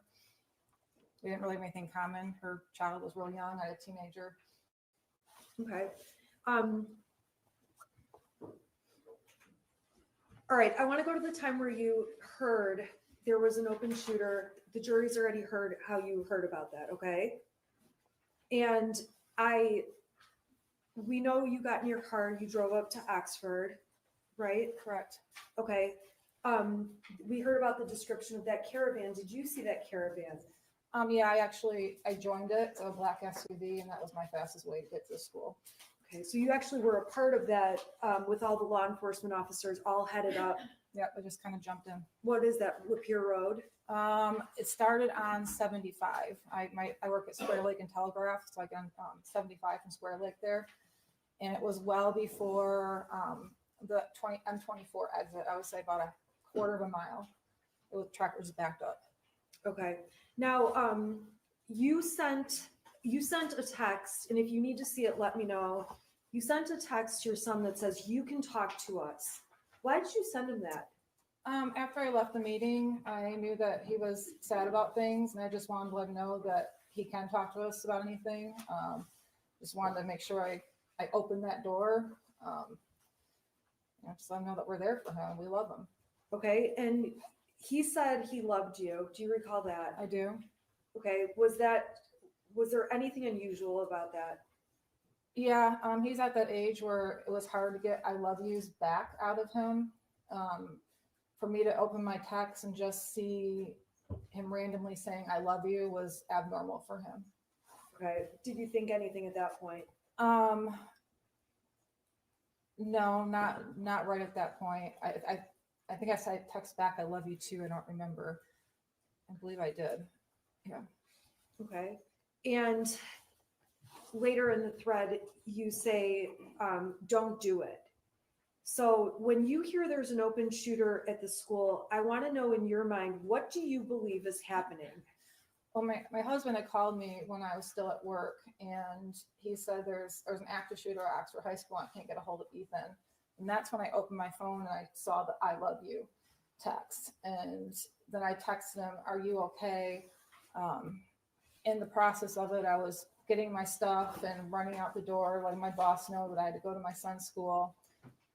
It was on 75 when I was trying to get to the exit, that my husband called me and he asked me where I hid the bullets, and I told him, and then he said the gun is missing. So instantly I'm like, oh my gosh, he's got the gun. I didn't actually think he was at the school shooting it. I thought maybe he walked home and got the gun and was in the field by the school. I didn't imagine my son actually going into a school and shooting. And then when we got more updates, I was like, oh my gosh, he's a school shooter. He's going to kill himself, because in my mind, that's what school shooters have done. They've killed themselves after. So I yelled in my talk to text, "Ethan, don't do it," because I thought he was going to kill himself. At that point, did you think Ethan had killed anyone? No, I didn't even think he shot anyone at that point. Well, that was going to be my next question. Did you believe he injured anyone or shot anyone, did anything? No. I thought he was going to kill himself. Okay. So you find out the gun's missing, so you do think he's got the gun, but is going to turn it on himself. Right. Okay. So where did you, at that point you went to the substation? I think we saw the video. Yeah. My husband had called me when I got close to the house. He said the substation just called and they want us to come down there. They have my son. And so I picked him up on the way and we drove to the substation together. When you say picked him up, picked who up? They, my son was in custody, basically. The Right. So substation. who did you pick I up? picked up my husband. I'm sorry. Okay. You picked up James. Okay. What was going through your mind at this point, going from picking James up to the substation? I don't know. I asked my husband, I was like, is he alive? And he said, oh no, we're going down there. I didn't really know what to think. I was kind of it was kind of hazy. It was kind of, everything was a little surreal. I still didn't believe that he actually shot anybody or was in the school. I just knew that there was gunfire. I didn't know the extent of it at all. So when you're at the substation, did you asked them about fatalities? We saw it on there. That wasn't at the subs. Oh yeah, I did. Okay, but you didn't get an answer, right? No. At not that there. point, were you thinking that anyone was injured or that anyone was hurt? He did say there was injuries, and at that point, my mind went to, we can handle injuries. We can handle injuries. I went into kind of like go mode, like what do we have to do? My son's arrested. I did not think there would be any fatalities. You didn't think there would be any injuries? No, I didn't think there. PC. JPC says that timing is wrong. She said, don't do it after the shooting was over. Yeah, but you know how when there's something like that going on, we don't know on the outside. We never find out what's really going on inside of the school or the building until 30 minutes later because the police really don't release any information yet. So I kind of thought by her saying that was why she did it. To me, that sounded good on her part, that she really thought he was trying to hurt himself and not others. I don't know. That was just my thought on it. But that's a good point, JPC. There'd be injuries. I didn't think there'd be anything, but I just went into that mode. Like we can handle injuries and we can figure this out and go from there. Okay. We saw the interview at the substation. Yes. I'm not going to go through all that with you, okay? After that, you go to your house. Is that correct? Correct. And the next thing, police are at your door. We were at the house for a minute. We were putting some hot water on the oven, on the stove. My husband walked out back to the side of the house. I saw him walk towards the end of the driveway through my kitchen window. I was sitting in my kitchen on my phone talking to my dad, and I realized my husband was gone for a little bit longer. I didn't see him walk back. So I walked out the front door of my house. And what'd you see? There was a bunch of officers with guns drawn on me. Have you ever been in that position before? No, I have not. What did you think when that happened? I don't know. I remember just dropping my phone and putting my hands up and then being handcuffed. It all happened so fast. It was shocking. Okay, we saw you sit in the car with James with the handcuffs, right? Correct. So we don't need to go through all that. No. After that, we saw a video where you're sitting in the car and you talk to police for a long time. There's a lot of long pauses in it, right? Right. Okay. I'm not going to go through that whole video right now, okay? But if there's something you need, you can let me know. During the substation meeting, while you're with Joe Bryan, Judge, this is direct examination. I'm Who, what, where, I'm then, what asking a happened? question. I'm just putting us in a space. I'm going to ask a non-leading question. Okay.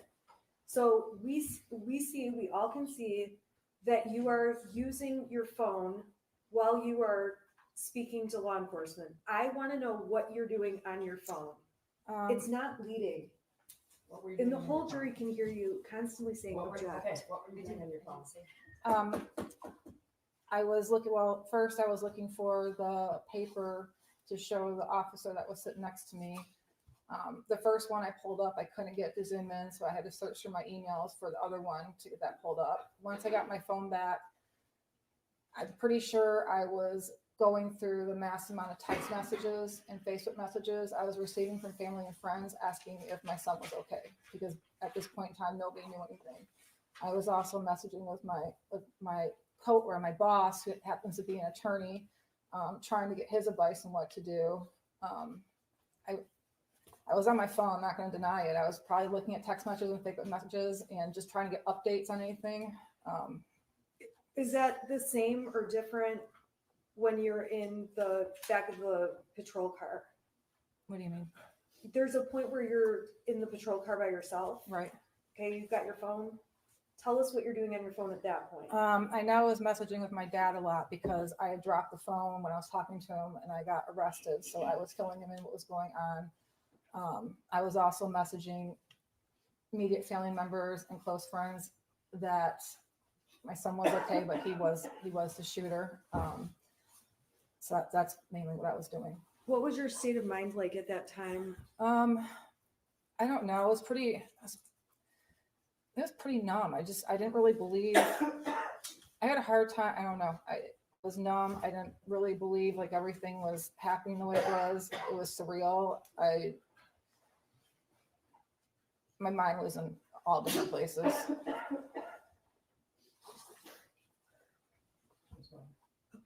Okay, so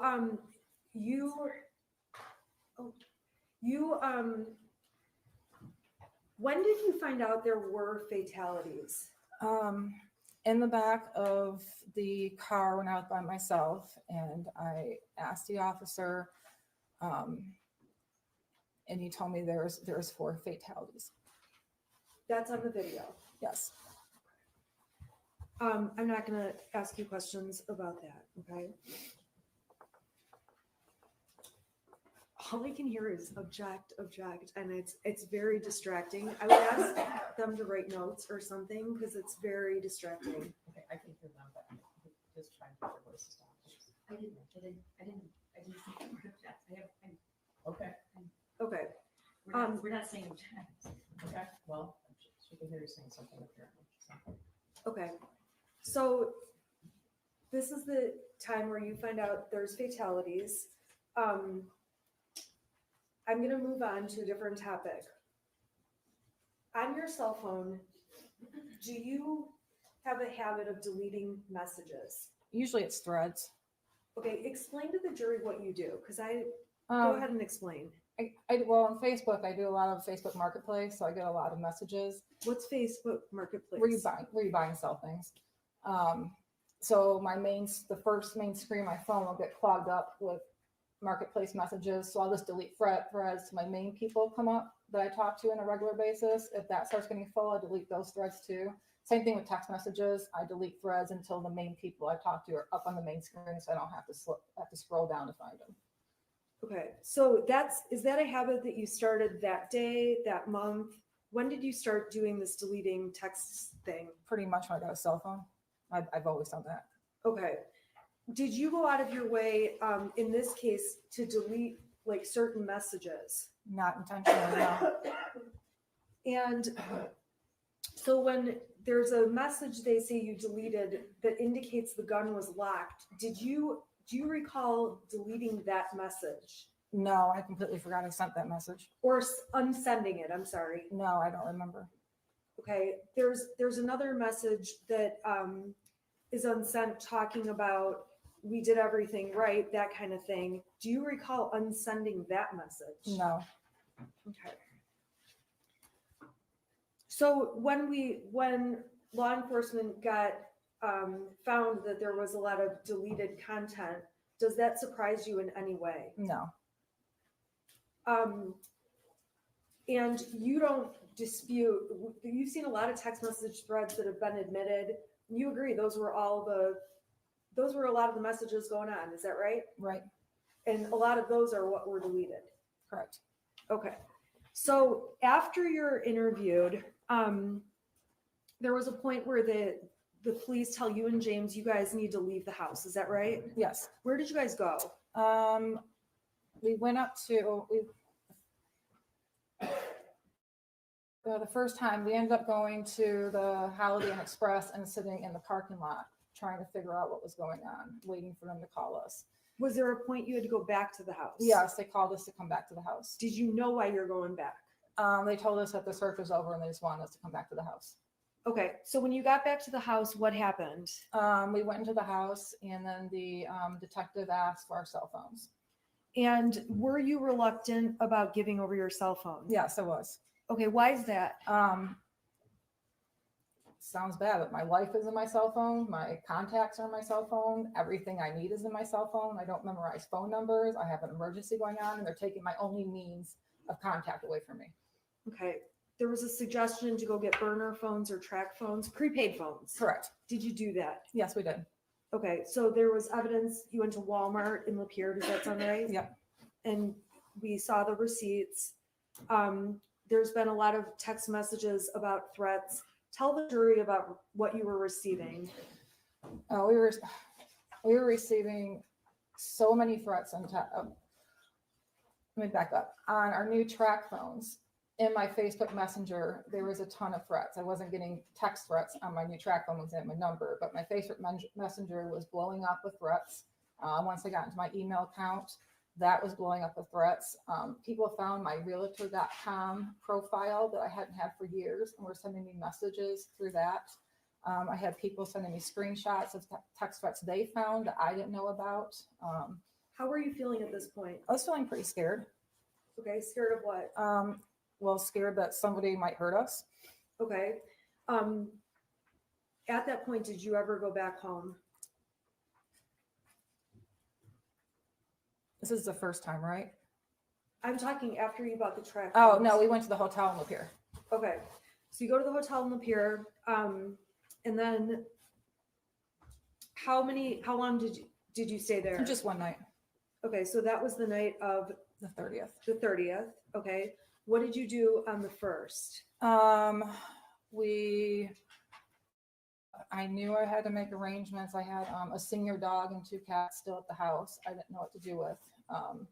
My neighbor was sending me updates, letting me know that there was still media around my house, that my house had multiple random pizza deliveries that people were calling in. So I had to get dog food for our dog, and I met her at the actually in the church parking lot behind Red Naps that afternoon to give her the food. Okay, and I believe that we've heard about that and saw the GPS stuff. Did you go to any banks? Not on that day. Okay, did you go anytime that week? Yes. All right, why were you going to banks? When all this unfolded and we found out that it was my son that was a shooter, I get a lot of advice from my dad. My dad's been involved in some civil suits before. He told me that there's probably going to be a lot of lawsuits and they're going to try to take your assets. And I didn't really have any assets. The bank owned my house, the bank owned my cars, and all I had was the cash in my bank. And he said they could freeze your account. So I went and withdrew money from my account. My dad also deposited extra money in my account during that time to give to us, help us retain a lawyer, which I withdrew as well. Okay, so you withdrew that money. Did you withdraw anything from an account that had Ethan's name on it? We transferred money from that savings account to our account. Okay, explain that account. I know it says Ethan's name on it. Is anyone else listed on the account? No, it's a Simply Kids savings account through Flagstar Bank. So he opened it with $200. I don't think he really had any more than $100 left after things he wanted to buy, but I transfer money from my check into that account. So we kind of use it as a savings account too. Okay, did you leave any money in that account? If we did, it was very little. Okay. So on December 1st, we heard testimony already that your son was charged. You watched online. Is that accurate? Correct. Okay. We heard on the 1st, did you guys stay at the hotel in Lapeer or did you go somewhere else? No, we went to the extended stay in Auburn Hills. Okay. Why is that? Probably for the cheapest rates, and it was a decent hotel. Not any other reason why. Okay, so how long did you end up staying at the extended stay in Auburn Hills? We ended up staying there for 2 days. Okay, and then we've heard testimony that charges were going to be announced at some point. Did you know when charges would be announced? No, I was kind of following the news articles, trying to get updates. My cousin was sending me a lot of texts, saying, I think they're going to charge you too. We didn't think I would get charged, maybe my husband, because the gun was in his name. So we had an awareness of it, but I don't think it really actually set in that it was going to happen until it did. Okay, so we heard testimony that on December 3rd, you end up at an art studio. Explain to us what was the hotel? Extended stay in Auburn Hills. Correct. Okay, tell us all where you went. How did you get from that hotel to the art studio in Detroit, and why? Give us the rundown. So we ended up going to Owasso to get our normal cell phones. They couldn't shut down accounts. Why couldn't you shut down accounts? Because the two-factor authentication. So it was sending a text message to my old phone number I didn't have. So I had my employer yelling at me to shut down my LinkedIn account, my Instagram account, because I had my employer's name all over it. So we had to get cell phones with our old numbers on it to get that back. Were you trying to deactivate Facebook and stuff too? I was trying. Well, I already deactivated Facebook. My husband needed to deactivate his Facebook. I had to deactivate LinkedIn and Instagram, and I couldn't get into my email on my burner phone because of that two-factor authentication code thing. Okay, so you guys went to Owasso and Yes. got what? We got regular cell phones with our old numbers on it. Okay. Then what? Then it's when Andre, my friend, called. Is there any reason you went to Owasso to get those phones? Yeah, we didn't feel safe in the local area. Okay, so you drove like the hour they tested. Okay. All right, so then what? So my friend Andre, who owns the art studio, called and was checking in to see how we were doing, and he wanted to stop by our hotel. It was the night of the 2nd. So he actually came to our hotel that night, and he invited us to come to his art studio the next day just to be around a friend, he wanted to buy us sandwiches. He wanted to show us art studio. He's just a really nice guy that was just offering a friendship during that time when we didn't know what was going on. So that's how we ended up going to the art studio. Okay, how did you get to the art studio? I drove. Okay, drove what? I drove my car, and with my husband left our other car at the hotel. Okay, so we've heard about how one car is like left at this hotel. That's because you guys went together to Correct. Detroit. Correct. Okay. Did you know you were going to get charged at that point? We had heard they might announce charges sometime that day.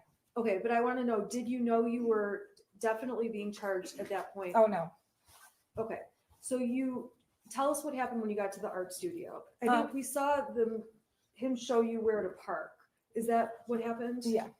Why did you park where you parked? Close to the dumpster, and he told me to move away from the dumpster because people like to throw stuff out there. So I moved. He showed me where to park, so I wasn't taking anybody's parking space or blocking the dumpster or any of that. Okay, so then what did you guys do that day?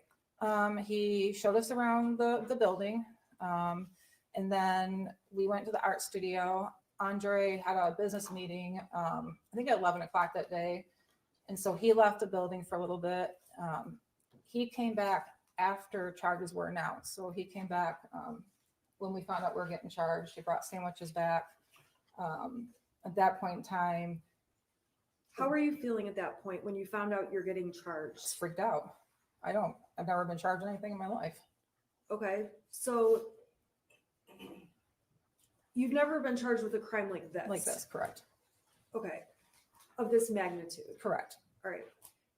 So so you know you're charged, or you know that they want you. What was your plan at that point? Well, I was in touch with my attorney, Me. you, and I was taking your advice that we're going to turn ourselves in When were you planning to turn yourself in? the next day. So it would be Saturday morning. Okay, why was that? That's when the Novi court was doing arraignments that day. Okay, so on Friday, the whole afternoon, you know you're being charged. That afternoon, what was your plan at that point? Or what were you doing at that point? Well, I was debating whether or not to go back to Auburn Hills and stay at the extended stay. And I think this is before we even knew there was a manhunt out for us. Okay, Your Honor, may I approach the witness with proposed exhibit A? The prosecution has received it. No objection. Do you object to submission? Okay, thank you. Okay, A is admitted. Can you tell the jury what that document shows? It's a Priceline.com travel itinerary, year trip from December 1st. Okay. Last visited 12/3/2021. Okay, so when you're, okay, on 12/3, are there also searches for another hotel?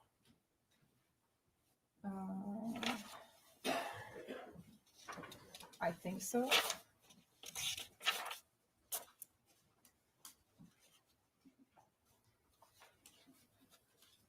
Yeah, well, there's a Priceline checkout, Auburn Hills, 12/4/12/5. So I think I was looking at for those dates. So you were planning to, is it fair to say then you're looking for a hotel? Objection deleting.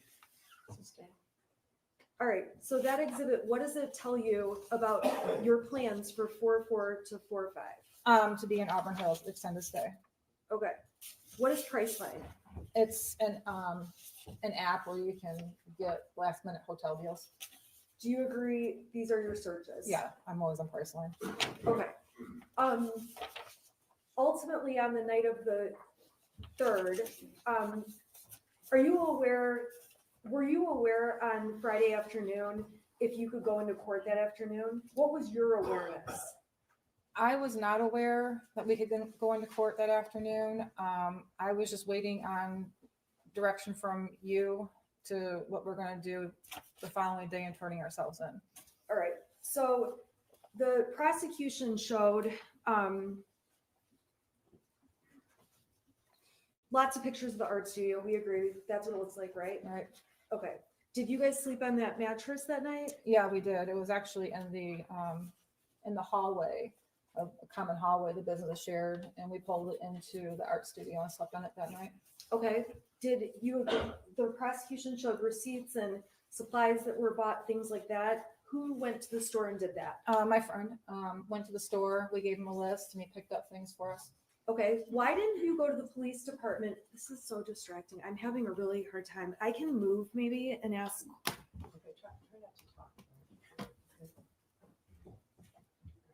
Okay. So who bought those supplies? My friend did. Okay. Why didn't you and James just go on your own to the police department and turn yourselves in? Because we didn't feel it'd be safe. Okay. Why is that? Just the fact that the entire community and Michigan knew that we were expected to turn ourselves in at the police department, so they would know where to go. Okay.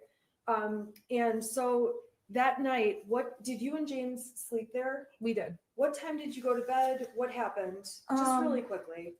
I want to say it was after 11, maybe around 11 o'clock, and we finally went to bed. We both, I'm prescribed Xanax for anxiety, and we each took 4 because we knew we were going to turn ourselves in the next day, and we hadn't slept in 4 days, and we just wanted to sleep. Okay, so you each took 4. We did. Okay, and so the next thing, the next piece of evidence we saw was them coming into that art studio. Do you recall that? I recall my husband screaming, and there's people with guns again in our face, officers. What were you doing prior to hearing your husband screaming? We were sleeping. Okay. Were you aware there was anything going on? No, it was not. Okay. We saw the video, so we don't need to go through all of that. And the prosecution admitted, I'm going to put it up on the screen, People's Exhibit 150, and I just want to verify. with you. I'm sorry, can you turn it on actually?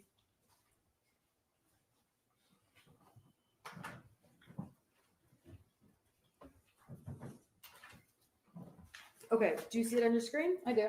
Okay, what is that That's an alarm we set for, or I set for the next morning, for Saturday for morning? Saturday morning, correct? Okay, do you recall why you set it for 6:30, 6:45? Is there 2 alarms or 1? Yeah, there's 2. Okay, why did you set those alarms? Because we were gonna wake up and drive to the Novi courthouse and meet you there by 8:30. Okay, and what was your plan there? What was gonna be your plan when you got to Novi? We were gonna be arraigned. Okay, now,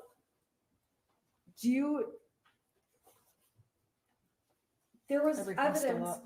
oh, whoops. There was evidence that, your purse and belongings were found in totes there. Do you remember seeing all those pictures? I do. Okay, tell the jury why those were, your purse and personal effects were in those bins. I didn't know if we were going to jail. I didn't know if we were going to be bonded out. I didn't know what was going to happen. So I had told my friend where I left my purse and my backpack, where I did have pretty much all my money in it, to grab those the next day, or when he's at the studio. He's not usually there in the weekend. So I put him in the tote just for extra precaution. In some of the messages the prosecution admitted, you say that you failed as a parent. Are you a failure as a parent? I don't think I'm a failure as a parent, but at that time, I guess I felt bad that Ethan was sad at those things. And I guess I don't know. I just felt like I failed somewhere. I don't really know how to describe it. It's just that point in time, I just kind of felt like somewhere I failed. Do you believe there was anything, do you believe that you knew or had reason to know your son was a danger to anyone else? No. As a parent, you spend your whole life trying to protect your child from other dangers. You never would think you have to protect your child from harming somebody else. That's what blew my mind. That was the hardest thing I had to stomach, is that my child harmed and killed other people. Do you believe there were things you were thinking at the time, I should do this, but I'm not doing it? Do you look back and think that? No, I don't. I mean, of course I look back after this all happened, and I've asked myself if I would have done anything differently, and I wouldn't have. If you could change what happened, would you? Oh, absolutely. I wish he would have killed us instead. Over the last 26 months, has this been stressful for you? It's been very stressful. Yes, Have you had a range of emotions? I've had a lot of emotions.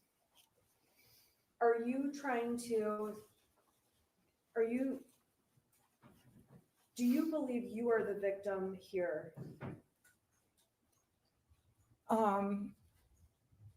I don't want to say that I'm a victim, because I do not want to disrespect those families that truly are the victims on this. But we did lose a lot. Okay. You've lost everything. We did.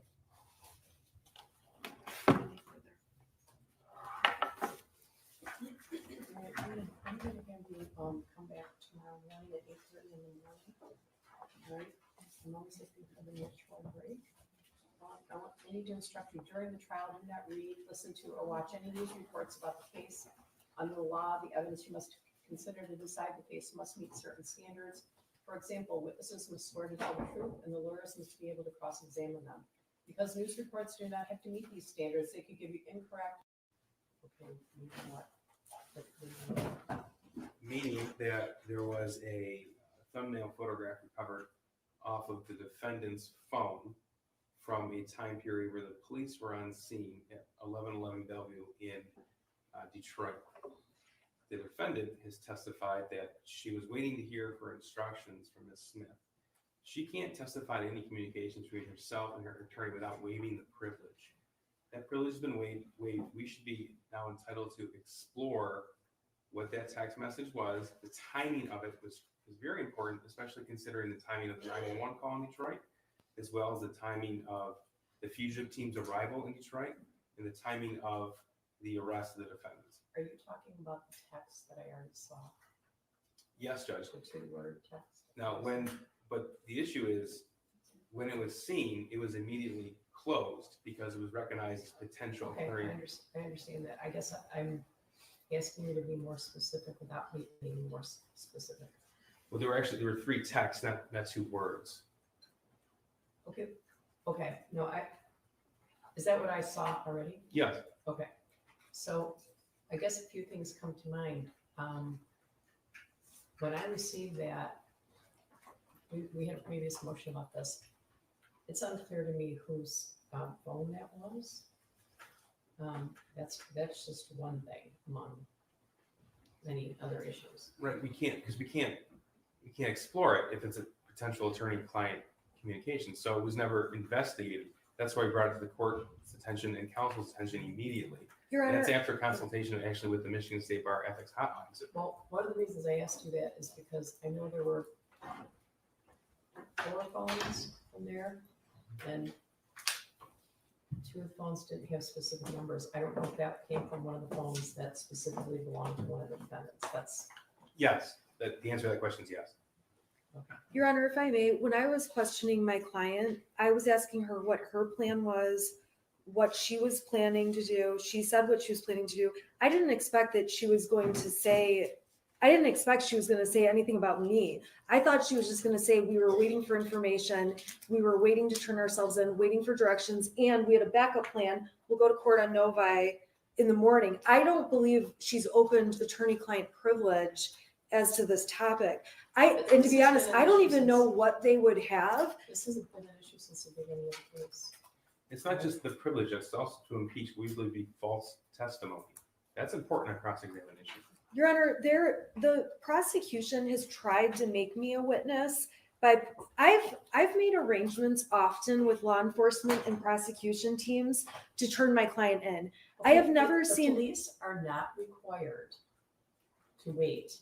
I'm not saying that, but Right. what the police did is they tried to make me a witness. They made police reports with my text messages and tried to turn me into a witness when it's typical for I think you're giving me too much credit. Well, for when I texted Karen McDonald and said I was representing the Crumbleys. Okay, but On Friday morning, The she police- would not get back to me. she doesn't have to get. I know back to she you, and the doesn't. Police do not have to ask you for permission to arrest your client. I completely agree. That's not what I'm suggesting. I'm suggesting that I was waiting for Miss McDonald to work with me to turn her in because she texted me the night Prosecuting before attorney does we'd not work arrange it out. fugitive surrender. We Well, actually had evidence of that. I Sergeant thought- Hendrick as well as Lieutenant Willett. I thought we had professional courtesy going, that we were working together, and then she wouldn't call me back all day. And I said, okay, then we have to go turn you in. I want to turn her into a court. So we went to the Novi, we were going to the Novi court at 8:30 because they do weekend arraignments. Okay, I've heard all of this before, but the thing is, you cannot testify to this. I understand, but I'm saying that the prosecution is trying to make me a witness by I'm having them trying put to keep police within the reports guidelines. together. That's why we had the waiver. This came up from the beginning of the case. There was I concern about that. I agree with you, and Right. I thought the concern was over because they dropped it, and I I had to bring it up No, yesterday. they didn't drop it. It's just been dealt with in waivers and motions and things like that. So, if your client raises something, I guess I'd want you to specify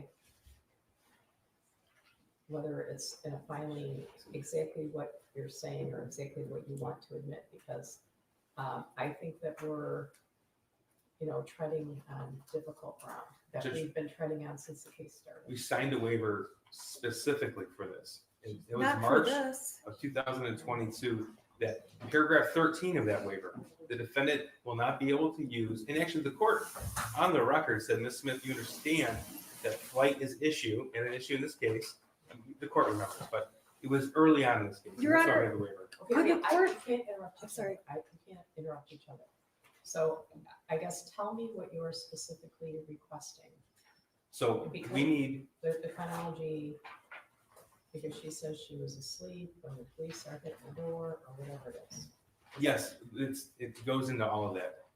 It goes into all of that. So there's again, this was a thumbnail of a text message that we immediately, the individual prosecutor's office who saw it, immediately closed it because he recognized a potential attorney-client material. Before he did, he noticed the timestamp on that. The timestamp is exactly, I think it's actually 2 minutes off of a timestamp from a text message between Ms. Smith and Sergeant Hendrick, where Ms. Smith indicated she cannot get a hold of her client. Now, I want to cross-examine Jennifer Crumbley specifically about that because she put that an issue in front of the jury. Okay, specifically about whether or not she was in contact with her lawyer. What, can you just have a minute, please?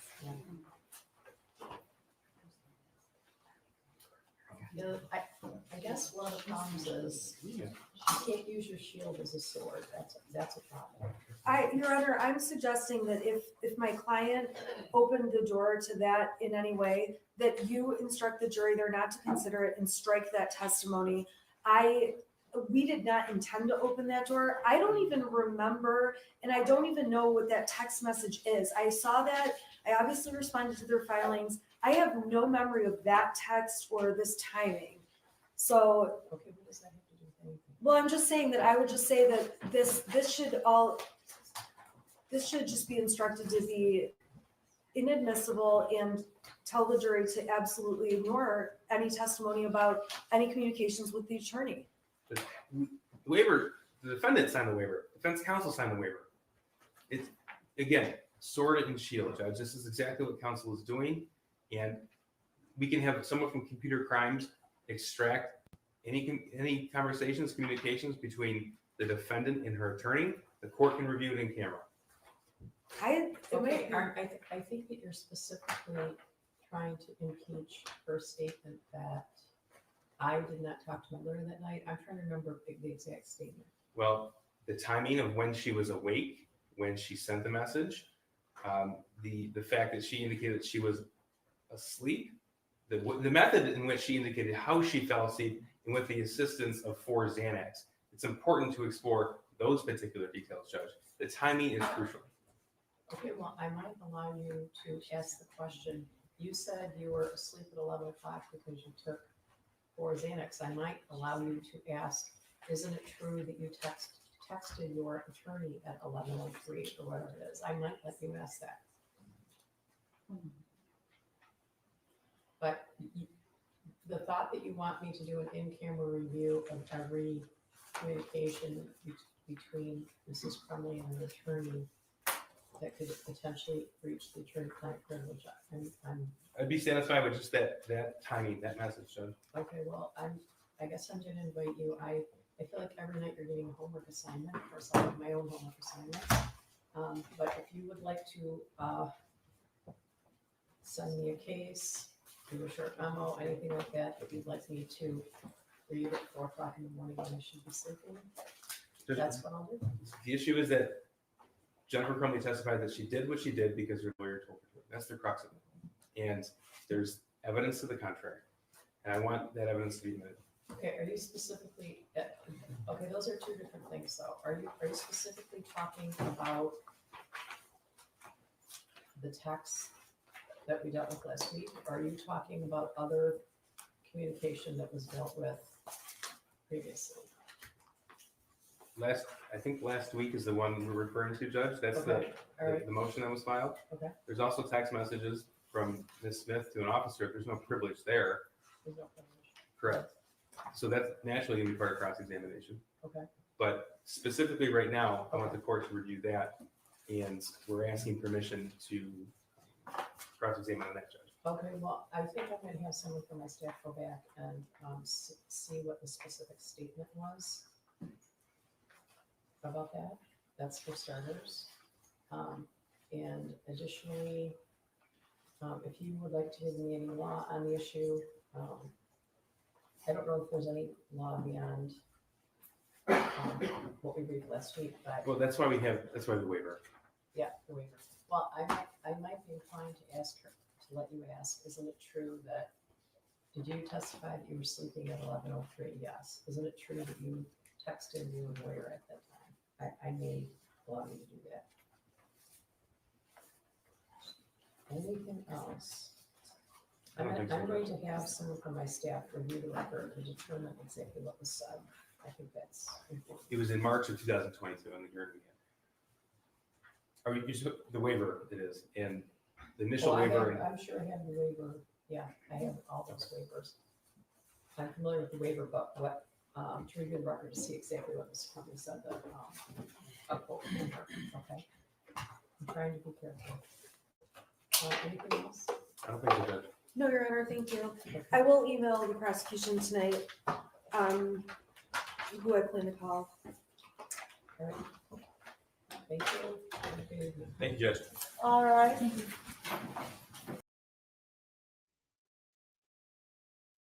Okay, well, we'll come on at 9 a.m. Central Time tomorrow to watch the cross examination of Jennifer Crumbley. I think they're going to keep her on the dang stand all day long, you guys.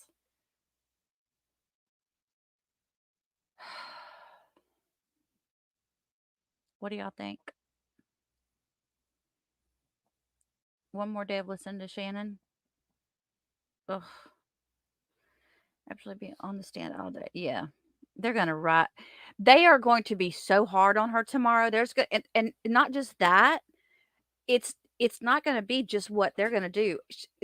Shannon's going to the defense attorney's going to object to everything they do. Y'all know it. It's going to be crazy tomorrow. So if you have no other plans and would like to join us, we're starting at 9 because I'd rather start a little late, and that way we can skip over at least one break.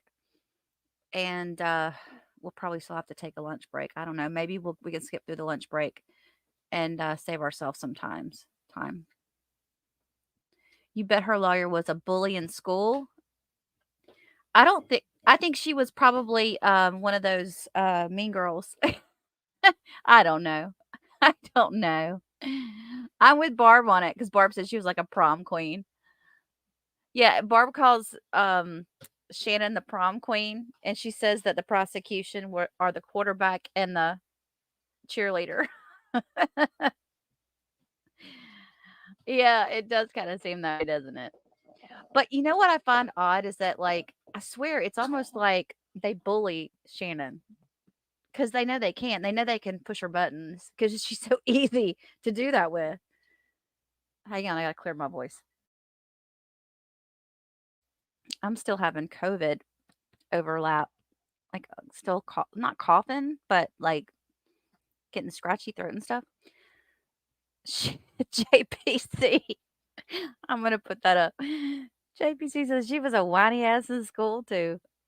Shannon will blame Jennifer when they lose. Oh, you think so, Scott? The defense attorney's gonna turn around and blame her client? She wouldn't do that. That's only gonna make her look bad because she'll, that would hurt her getting clients in the future. Shannon wants to look like she's a picked on victim. Okay, good point, Helen. You got okay. Touche. Good point. All right, guys. Well, it's 9:30 by the time I get wound down. It'll be 11:30 because I can't go right to sleep. So she does make a lot of mistakes. Yeah. You're going to have pistachio ice cream? I've been eating smokehouse almonds all through this trial. Come on, I'm an almond eating fool. That's what I do when I put it on mute so y'all can't hear me crunching.